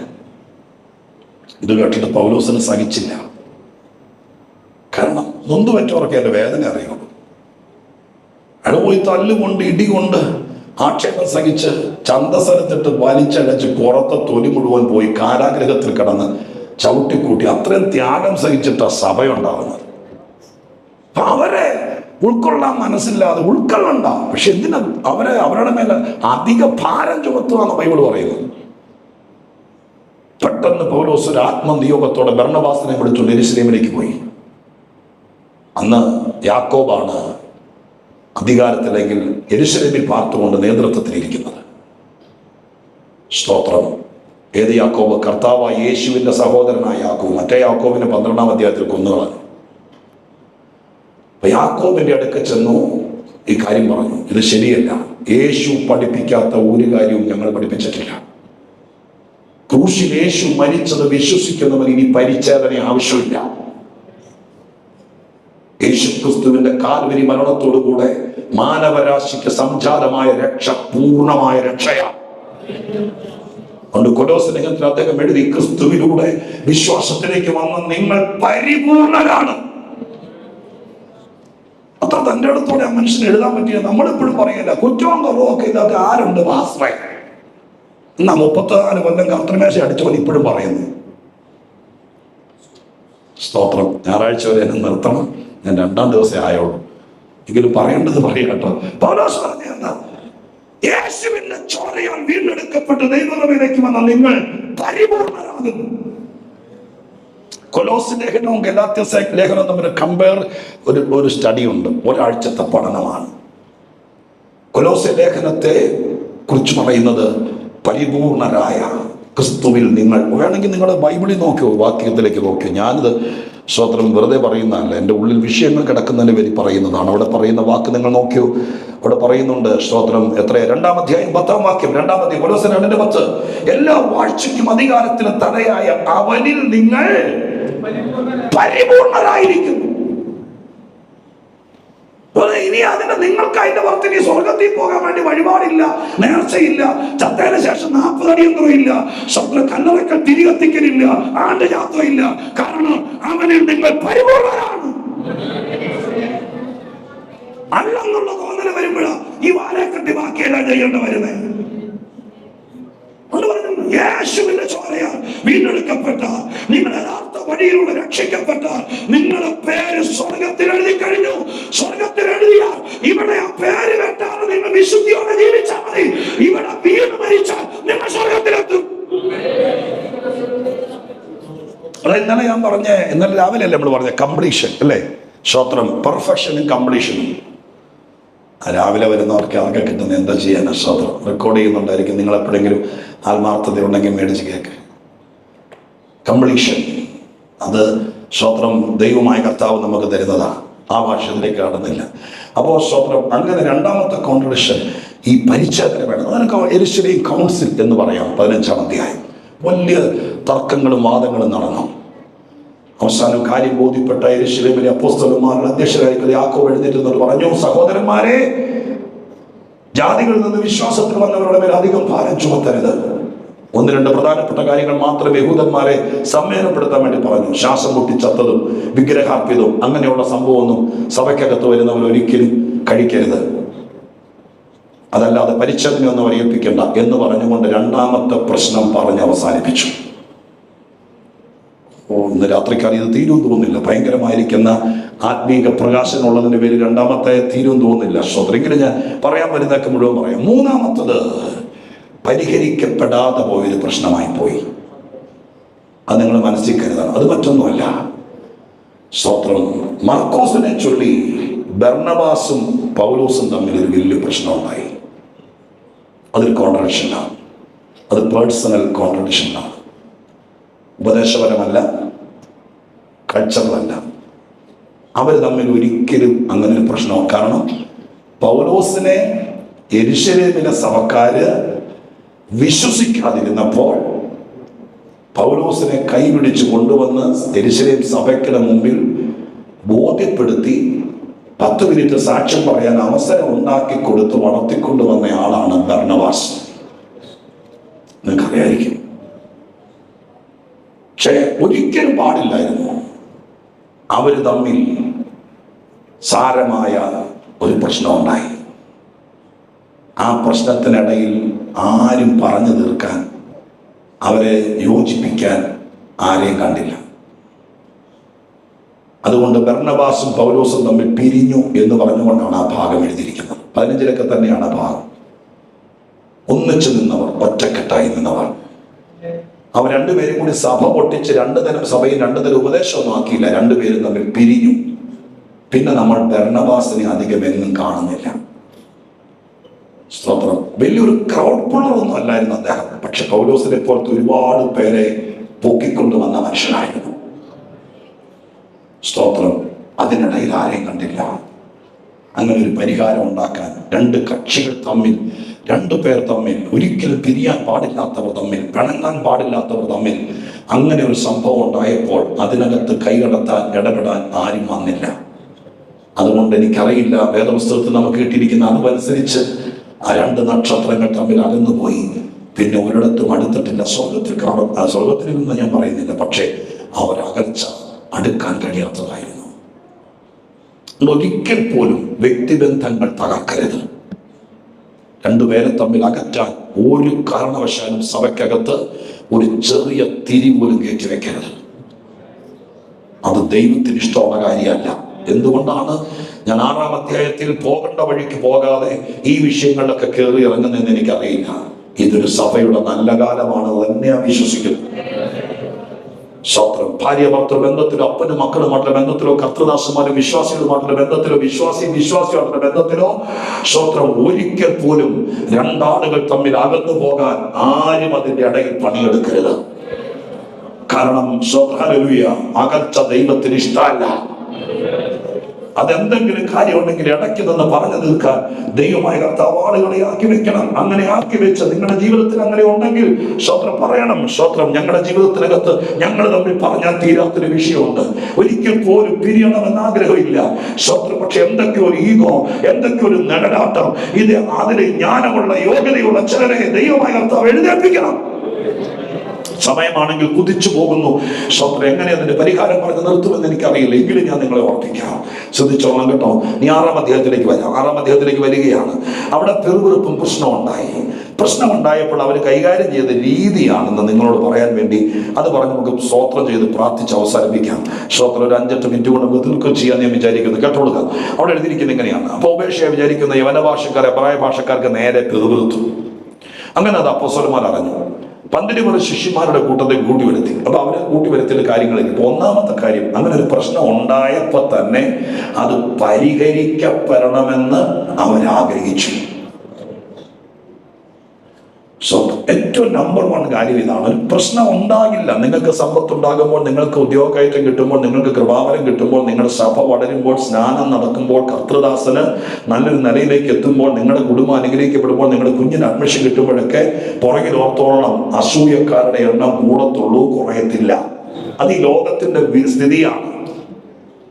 പക്ഷേ എന്തെങ്കിലും പ്രശ്നമുണ്ടായാൽ സ്വത്രമാർ അങ്ങനെ കിടക്കട്ടെ എന്ന് ആഗ്രഹിക്കുന്നതാണ് അബദ്ധം.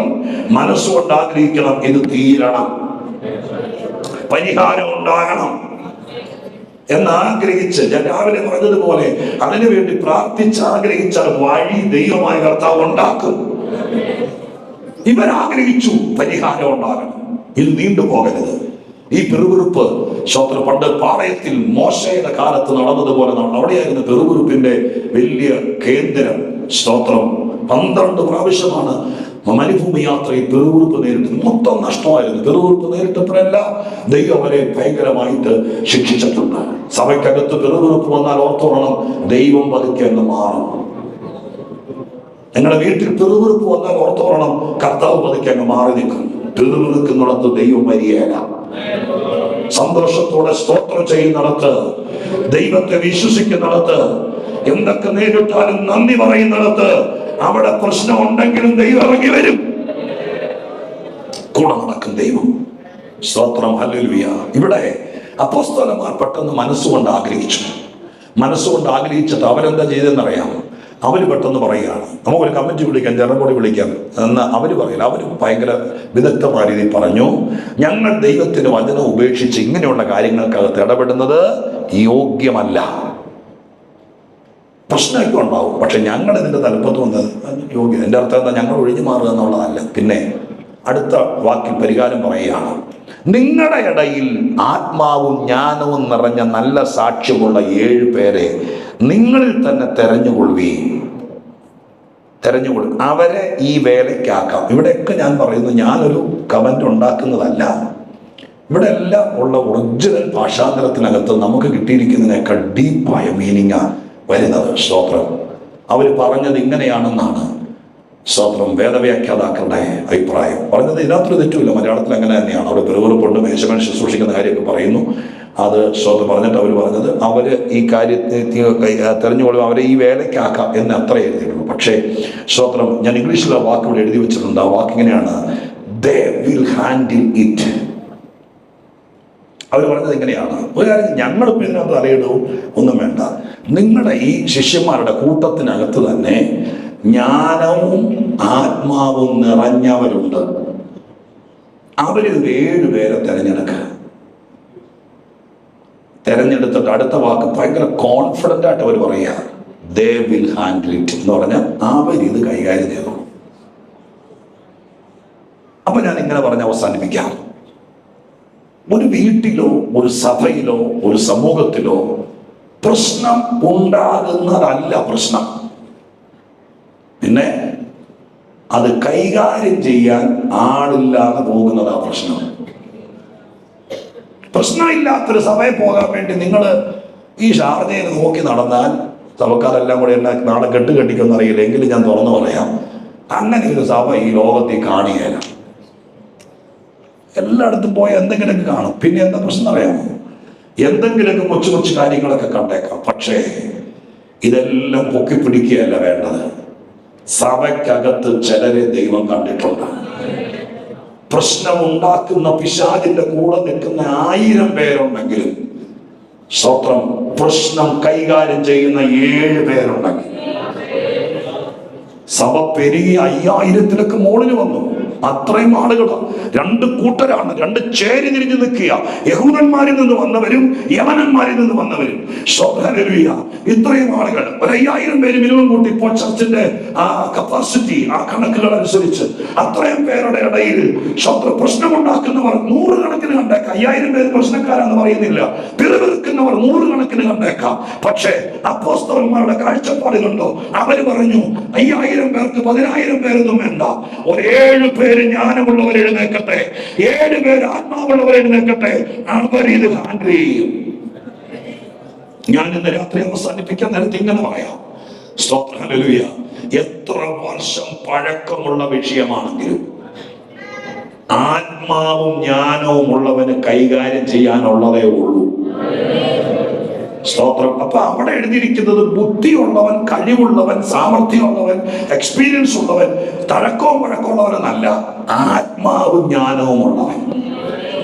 ഞാനിങ്ങനെ പറയാം, ദൈവത്തിന്റെ പരിശുദ്ധാത്മാവും സ്വർഗത്തിലെ ജ്ഞാനവും കൂടെ നിങ്ങളുടെ അകത്തേക്ക് കിട്ടിയാൽ നിങ്ങളുടെ ജീവിതത്തിലെ ഏത് പ്രശ്നങ്ങളെയും കൈകാര്യം ചെയ്യാൻ, ആ വാക്ക് തന്നെ ഉചിതം. പ്രശ്നം കൈകാര്യം ചെയ്യാൻ പറ്റാത്തതിന്റെ പേരിൽ കുഴയുന്ന ആരെങ്കിലും ഉണ്ടെങ്കിൽ ഇന്ന് രാത്രി ദൈവത്തോട് ചോദിക്കണം, കർത്താവേ, ആ 6-ാം അധ്യായത്തിലെ 7 പേര് വലിയ പ്രസിദ്ധരൊന്നും അല്ലായിരുന്നു, അവരുടെ പേര് പോലും നമ്മുടെ വായിൽ വഴങ്ങുന്നതല്ല. അവർക്ക് ദൈവം കൊടുത്ത ജ്ഞാനമുണ്ടല്ലോ, ആ ജ്ഞാനം ഞങ്ങൾക്ക് തരണം, ആ ആത്മധർമ്മം ഞങ്ങൾക്ക് തരണം. ആത്മധർമ്മ ജ്ഞാനം കൂടി ഒരുമിച്ച് ചേരുന്നിടത്ത് പ്രശ്നക്കാര് തോക്കൂ, പ്രശ്നം ഉണ്ടാക്കുന്നവർ തോക്കൂ. അങ്ങനെയുള്ളവരുണ്ടെങ്കിൽ അവര് നിമിത്തം വിജയമുണ്ടാകും. കൊരിന്ത്യരോട് പൗലോസ് ചോദിച്ചൊരു ചോദ്യം കൺക്ലൂഷന് വേണ്ടി പറഞ്ഞ് അവസാനിപ്പിക്കാം. 6-ാം അധ്യായത്തിലാണ് കൊരിന്ത്യ ലേഖനം. 1 കൊരിന്ത്യർ 6-ാം അധ്യായത്തിന് 4-5 വാക്യങ്ങൾ. കൊരിന്ത്യ സഭ എത്തിയപ്പോഴേക്കും ഈ പ്രശ്നത്തിൽ, ഇതുപോലത്തെ പ്രശ്നത്തിൽ പൗലോസ് നമ്മളോട് ചോദിക്കുന്ന ഒരു ചോദ്യമുണ്ട്. 1 കൊരിന്ത്യർ 6-ാം അധ്യായം 4-5 വാക്യങ്ങൾ പറഞ്ഞ് നമ്മൾ പ്രാർത്ഥിക്കാൻ വേണ്ടി പോവുകയാണ്. 6-ാം അധ്യായത്തിലെ 4-5 വാക്യങ്ങൾ എന്താ എഴുതിയിരിക്കുന്നത്? 6-4-5.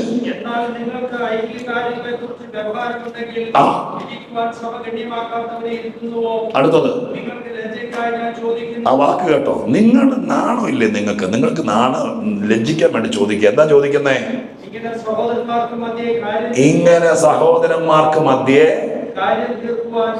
കാര്യം തീർക്കാൻ പ്രാപ്തിയുള്ള ഒരു ജ്ഞാനിയും നിങ്ങളുടെ ഇടയിലില്ലേ?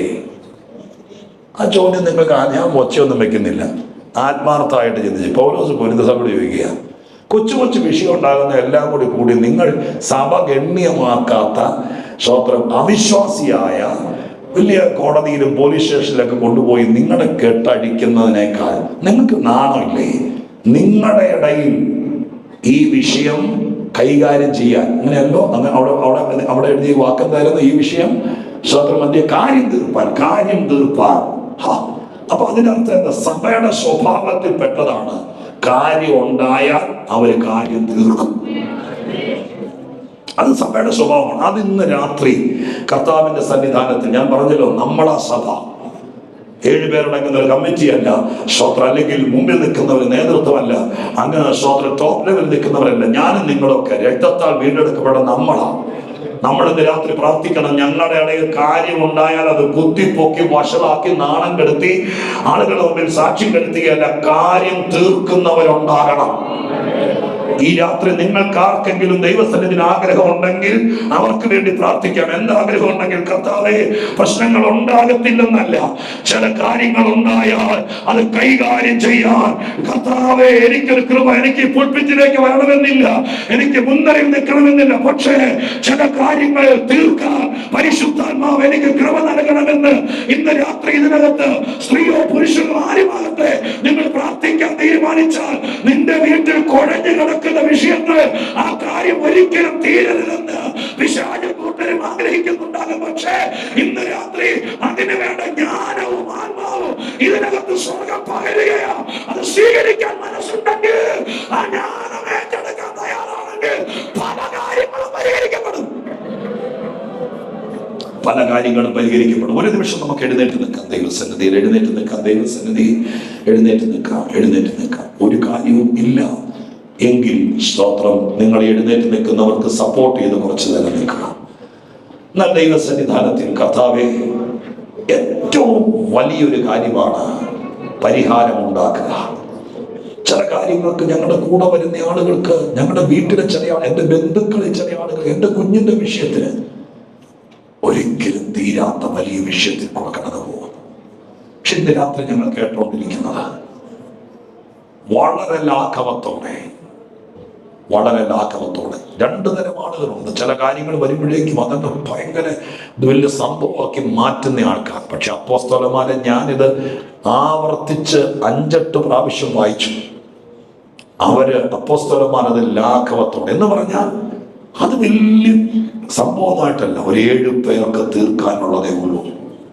ഞാൻ ഇന്ന് രാത്രി നിങ്ങളെ കൊണ്ട് പറയിപ്പിക്കുക, ഒരിക്കലും തീരില്ല എന്ന് പിശാച് വിധിച്ച വിധി നിങ്ങളുടെ വാഗോണ്ട് പറയണം, ഇത് ഞങ്ങൾക്ക് തീർക്കാനുള്ളതേ ഉള്ളൂ, ഞങ്ങളുടെ സഭയിൽ തീരാനുള്ളതേ ഉള്ളൂ, ഞങ്ങളുടെ പാസ്റ്റർ ഒന്ന് കൈവച്ചാൽ തീരാനുള്ളതേ ഉള്ളൂ, ഞാനൊന്ന് മുട്ടുകുത്തി പ്രാർത്ഥിച്ചാൽ തീരാനുള്ളതേ ഉള്ളൂ, എന്റെ പ്രിയപ്പെട്ടവരുമായി കൈകോർത്ത് പ്രാർത്ഥിച്ചാൽ തീരാനുള്ളതേ ഉള്ളൂ, ഞാൻ ഒരു ദിവസം ഉപവസിച്ചാൽ തീരാനുള്ളതേ ഉള്ളൂ, എന്റെ ദൈവത്തിന്റെ ആത്മാവിനെ നിറഞ്ഞാൽ തീരാനുള്ളതേ ഉള്ളൂ.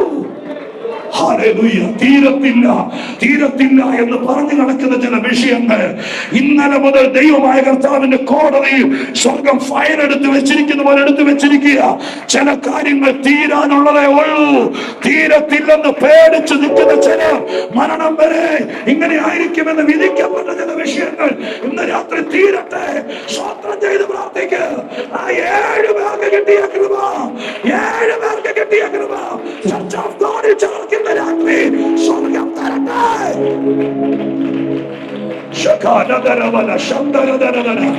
അത് സ്വീകരിക്കും ബ്രദർ, സ്വീകരിക്കും സിസ്റ്റർ. ഒരു ഔദ്യോഗിക പദവിയിൽ ഇരിക്കാനല്ല. എന്റെ കാലത്ത് ചില പ്രശ്നങ്ങൾ തീരണം. അതിന്റെ കൃപ എനിക്ക് തരണം എന്ന് ദൈവത്തോട് പ്രാർത്ഥിച്ചോ. കാര്യങ്ങൾ തീരുകയാ. നിന്റെ നാട്ടിലെ വിഷയം പോലും തീരുകയാ. ദാനിയേലൊക്കെ ജീവിച്ചിരുന്ന കാലത്ത് രാജാക്കന്മാരുടെ വിഷയം പോലും അവര് കൈകാര്യം ചെയ്തില്ലേ? ഇന്ന് രാത്രി കാലം ഞാൻ നിങ്ങളെ നോക്കി പറയുന്നു, ഭരണാധികാരികളുടെ വിഷയം പോലും, ഈ അറേബ്യൻ രാജ്യത്തെ അധികാരികളുടെ വിഷയം പോലും സഭ ഇടപെട്ട് തീർക്കട്ടെ. അതവർക്ക് മനസ്സിലാകട്ടെ. ഉയർന്ന ചിന്തയുള്ള കർത്താവിന്റെ സന്നിധാനത്തിലായിരിക്കും. ഞാനൊരു വാക്ക് പ്രാർത്ഥിക്കാം. ഒന്നോടെ ഇങ്ങനെ പറഞ്ഞ് കൺക്ലൂഡ് ചെയ്യാം. ഈ രാജ്യത്ത് ദാനിയേലൊക്കെ ഉണ്ടായിരുന്ന കാലത്ത് ബാബിലോണിൽ രാജാക്കന്മാരുടെ പ്രശ്നങ്ങൾ പോലും അവര് കൈകാര്യം ചെയ്തു. നിങ്ങൾ ദൈവത്തോട് ആത്മാർത്ഥമായി പ്രാർത്ഥിച്ചു. ഈ ദിവസങ്ങളിൽ ഗ്രൗണ്ട് ലെവലിലല്ല ദൂത് കിടക്കുന്നത്, അതിൻ്റെയൊക്കെ മീതയാണ്. ആ 7 പേർക്ക് കിട്ടിയ കൃപ എനിക്ക് തരാൻ വേണ്ടി ദൈവത്തോട് പ്രാർത്ഥിക്കുക. എനിക്ക് പൗലോസ് ആകണ്ട, എനിക്ക് പത്രോസും ആകണ്ട. പക്ഷെ കർത്താവേ, പ്രശ്നങ്ങൾ കയറി വരുന്ന ഈ ലോകത്ത് ചിലരുടെ മേൽ കൈവച്ച് പ്രശ്നം തീർക്കാൻ പിശാച് കെട്ടിക്കളഞ്ഞ കുടുംബങ്ങളിൽ നമ്മുടെ സഭയ്ക്കകത്ത് തന്നെ ഇല്ലേ ആരാധനയ്ക്ക് വരാത്തവർ, ആത്മീകത്തിൽ നിന്ന് ഒഴിഞ്ഞിരിക്കുന്നു. അതൊരു പ്രശ്നമല്ലേ? നിങ്ങൾക്കത് പ്രശ്നമായിട്ട് തോന്നുന്നില്ലേ? ഒരമ്മ കരയുന്നു, ഒരപ്പൻ നെഞ്ചു തിരുമുന്നു, എല്ലാവരും ഒരുമിച്ച് വരുമ്പോൾ തല താഴ്ത്തി നിൽക്കുന്നു. ജോലിയില്ലാതെ പലരും എന്തുകൊണ്ടെന്നറിയില്ല, സ്വത്രകാഴ്ചയ്ക്ക് പോലും കാശില്ലാതെ വലയുന്നു. ഇതൊന്നും നിങ്ങളെ സംബന്ധിച്ചൊരു പ്രശ്നമല്ലേ? എവിടെന്ന് പ്രശ്നം വന്നു എന്ന് പരിശോധിക്കുകയല്ല. ഈ രാത്രി തന്റെ ഇടത്തോടെ ദൈവത്തിന് മുമ്പിലേക്ക് എഴുന്നിട്ട് പറയണം, ഞാൻ വിശ്വസ്തനായി നിൽക്കാം. ചിലരുടെ മേൽ ഞാൻ കൈവച്ച് പ്രാർത്ഥിച്ച അവന്റെ പ്രശ്നം തീരുന്നൊരു ജ്ഞാനവും വരവും എനിക്ക് തരണം. അങ്ങനെ ചിലർ എഴുന്നേക്കട്ടെ ബ്രദറെ. അല്ലാതെ 5 കൊല്ലം പഠിച്ച 5 സർട്ടിഫിക്കറ്റുമായിട്ട് കോട്ടും കെട്ട് നടന്നിട്ട് എന്ത് ഗുണം? ആർക്ക് ഗുണം? ആർക്ക് ഗുണം? ഇതൊരു സംഘടനാ സ്പിരിറ്റ് അല്ലല്ലോ. ലോകത്തിന്റെ പ്രശ്നം തീർക്കണം, സമൂഹത്തിന്റെ പ്രശ്നം തീർക്കണം, അത് കൈകാര്യം ചെയ്യണം. കോടതിക്ക് പോലീസ് സ്റ്റേഷനൊക്കെ സ്തോത്രം ഒരുത്തനെ ഒതുക്കാൻ പറ്റും, പക്ഷെ പ്രശ്നം തീർക്കാൻ പറ്റില്ല. ലോകം കണ്ടതിൽ വെച്ച് ഏറ്റവും വലിയ പ്രശ്ന പരിഹാരകൻ യേശുവായിരുന്നു. അവനെ കുറിച്ച് എബ്രായർ 1:3 എഴുതിയിരിക്കുന്നത് ഇങ്ങനെയാണ്: അവൻ പാപങ്ങൾക്ക് പരിഹാരം വരുത്തിയവനാണ്. അവന്റെ അനുയായികളാ നമ്മൾ. പ്രശ്നം ഉണ്ടാക്കാൻ ഇറങ്ങിയവരല്ല, പരിഹരിക്കാൻ ഇറങ്ങിയവരാണ്. ഇന്ന് രാത്രി സഹോദരന്മാരും സഹോദരിമാരും അടങ്ങിയ ആത്മീക സംഘത്തോട് ചോദിക്കുന്നു, എല്ലാവരും അപ്പോസ്തലന്മാരല്ല, എല്ലാവരും പ്രവാചകന്മാരല്ല, പക്ഷെ എനിക്കൊരു അവസരം തന്നാൽ ഞാൻ ചിലരുടെ വിഷയത്തിൽ ഇടപെടാം. ഞാൻ ചില വീട്ടിൽ ഞാൻ പോയി പ്രാർത്ഥിക്കാം. നാട്ടിൽ ഈ പ്രാവശ്യം അവധിക്ക് ചെല്ലുമ്പോൾ ചിലരുടെ വിഷയം പരിഹരിച്ചിട്ട് മടങ്ങി വരാൻ, എന്റെ രക്തബന്ധങ്ങളുടെ ഇടയിൽ തന്നെ ചില നടക്കാൻ, ഡിവോഴ്സിന് വേണ്ടി പേപ്പറുകൾ തയ്യാറാക്കി വെച്ചിരിക്കുന്ന കേസ് പോലും പരിഹരിച്ചൊന്നാക്കാൻ ഞാൻ പോകാപ്പ, എനിക്കൊരു കൃപതാന്ന് പ്രാർത്ഥിക്കുന്നവർ മാത്രം സ്വർഗത്തിലേക്ക് കരമുയർത്ത്. നിങ്ങളെ ഓരോരുത്തരും തൊട്ട് പ്രാർത്ഥിക്കാനൊന്നും പറ്റത്തില്ല. കരമൊന്ന് സ്വർഗത്തിലേക്ക് ഉയർത്തുക. ചില വിഷയങ്ങൾക്ക് പരിഹാരം വരുത്താൻ സ്വർഗം നിങ്ങളെ കണ്ടുവെക്കട്ടെ. ആമോസിനെ പിടിച്ചതുപോലെ പിടിക്കട്ടെ. നിങ്ങൾ നിമിത്തം ചിലരുടെ കണ്ണുനീര് തുടക്കട്ടെ, ചില വഴി തുറക്കട്ടെ. കരമുയർത്തിയവർക്കായി സ്തോത്രം. കൈ ഉയർത്തിരിക്കട്ടെ, പ്രാർത്ഥിക്കാം. പരിശുദ്ധ ദൈവമേ, ഞങ്ങളുടെ സ്വർഗീയ പിതാവേ, ഈ രാത്രി ഞങ്ങൾ ദൈവത്തെ സ്തുതിക്കുന്നു. നാഥ, സഭയ്ക്കകത്ത് വന്ന് ഞങ്ങൾ ഒരുപാട് നന്മ അനുഭവിച്ചു. സമാധാനമില്ലാതെ അലഞ്ഞവരാ. ഞങ്ങളുടെ വിഷയം മുട്ടയിലിരുന്ന് പ്രാർത്ഥിച്ച ചിലരാ തീർത്തു തന്നത്. അന്നത്തെ കർത്തൃദാസന്മാരൊക്കെ ദൈവമേ, ചായക്കകത്ത് പഞ്ചസാരയും പാലൊടിച്ചു കൊടുക്കാൻ പോലും കാശില്ലാത്ത കാലത്ത് ഞങ്ങൾക്ക് വേണ്ടി ദീർഘദൂരം വന്ന ചില കർത്തൃദാസന്മാരാ ഞങ്ങളുടെ വീട്ടിലെ തകർച്ച മാറ്റിയത്. ഇതൊക്കെ അനുഭവിച്ച ഞങ്ങൾ VIP ചമഞ്ഞ് നടക്കുന്നത് ശരിയല്ല. ഞങ്ങൾ ഇന്ന് രാത്രി 2 കരവും ഉയർത്തി സ്വർഗത്തിലേക്ക് നോക്കി പ്രാർത്ഥിക്കുന്നു. ഞങ്ങളുടെ വിഷയം പരിഹരിക്കുന്നവരാക്കണേ. ഞങ്ങളുടെ സഭയിൽ, ഞങ്ങളുടെ സമൂഹത്തിൽ, ഞങ്ങളുടെ കുടുംബത്തിൽ തന്നെ ഒരുക്കണപ്പോ. ഈ സഭ അതിലേക്ക് കിടക്കട്ടെ, ഈ യോഗം അതിനുതകട്ടെ. ഈ കൈ ഉയർത്തിയിരിക്കുന്ന എല്ലാരെയും അഗ്നിജ്വാലയ്ക്കൊത്ത കണ്ണുകൊണ്ട് നോക്കണേ. ഇവരെ ഉപയോഗിക്കണേ. ഇവര് നിമിത്തം ഒത്തിരി പേര് പറയണം, അച്ചാച്ചൻ വന്നതുകൊണ്ട്, ആന്റി വന്നതുകൊണ്ടാണ് ഞങ്ങളിത് ജീവിച്ചിരിക്കുന്നത്. അത് ഈ നാട്ടിൽ കണ്ടിട്ട് ഇവരെ തിരിച്ച് ജന്മനാട്ടിലേക്ക് വിടാവൂ. യേശുവിന്റെ നാമത്തിൽ ഈ സഭയ്ക്ക് അങ്ങനെ ഒരു പേരും പ്രസിദ്ധി ഉണ്ടാകട്ടെ. അനേകരുടെ വിഷയം പരിഹരിച്ച സഭയാണെന്ന് സ്വർഗം അത് ചെയ്യുമെന്ന് ഓർത്ത് പ്രാർത്ഥിക്കുന്ന ഞങ്ങളുടെ ദാസനെ പ്രത്യേകം ഏൽപ്പിക്കുന്നു. അങ്ങനെ അഭിഷിക്തന്റെ കാലഘട്ടത്തിൽ ഒരുപാട് പേരുടെ വിഷയങ്ങൾ തീരട്ടെ. അതിനുള്ള കൃപ അവർക്കും കൊടുക്കണം. യേശുവിൻ നാമത്തിൽ തന്നെ. കരമടിച്ച ദൈവത്തിന് നന്ദി പറഞ്ഞാൽ എല്ലാവരും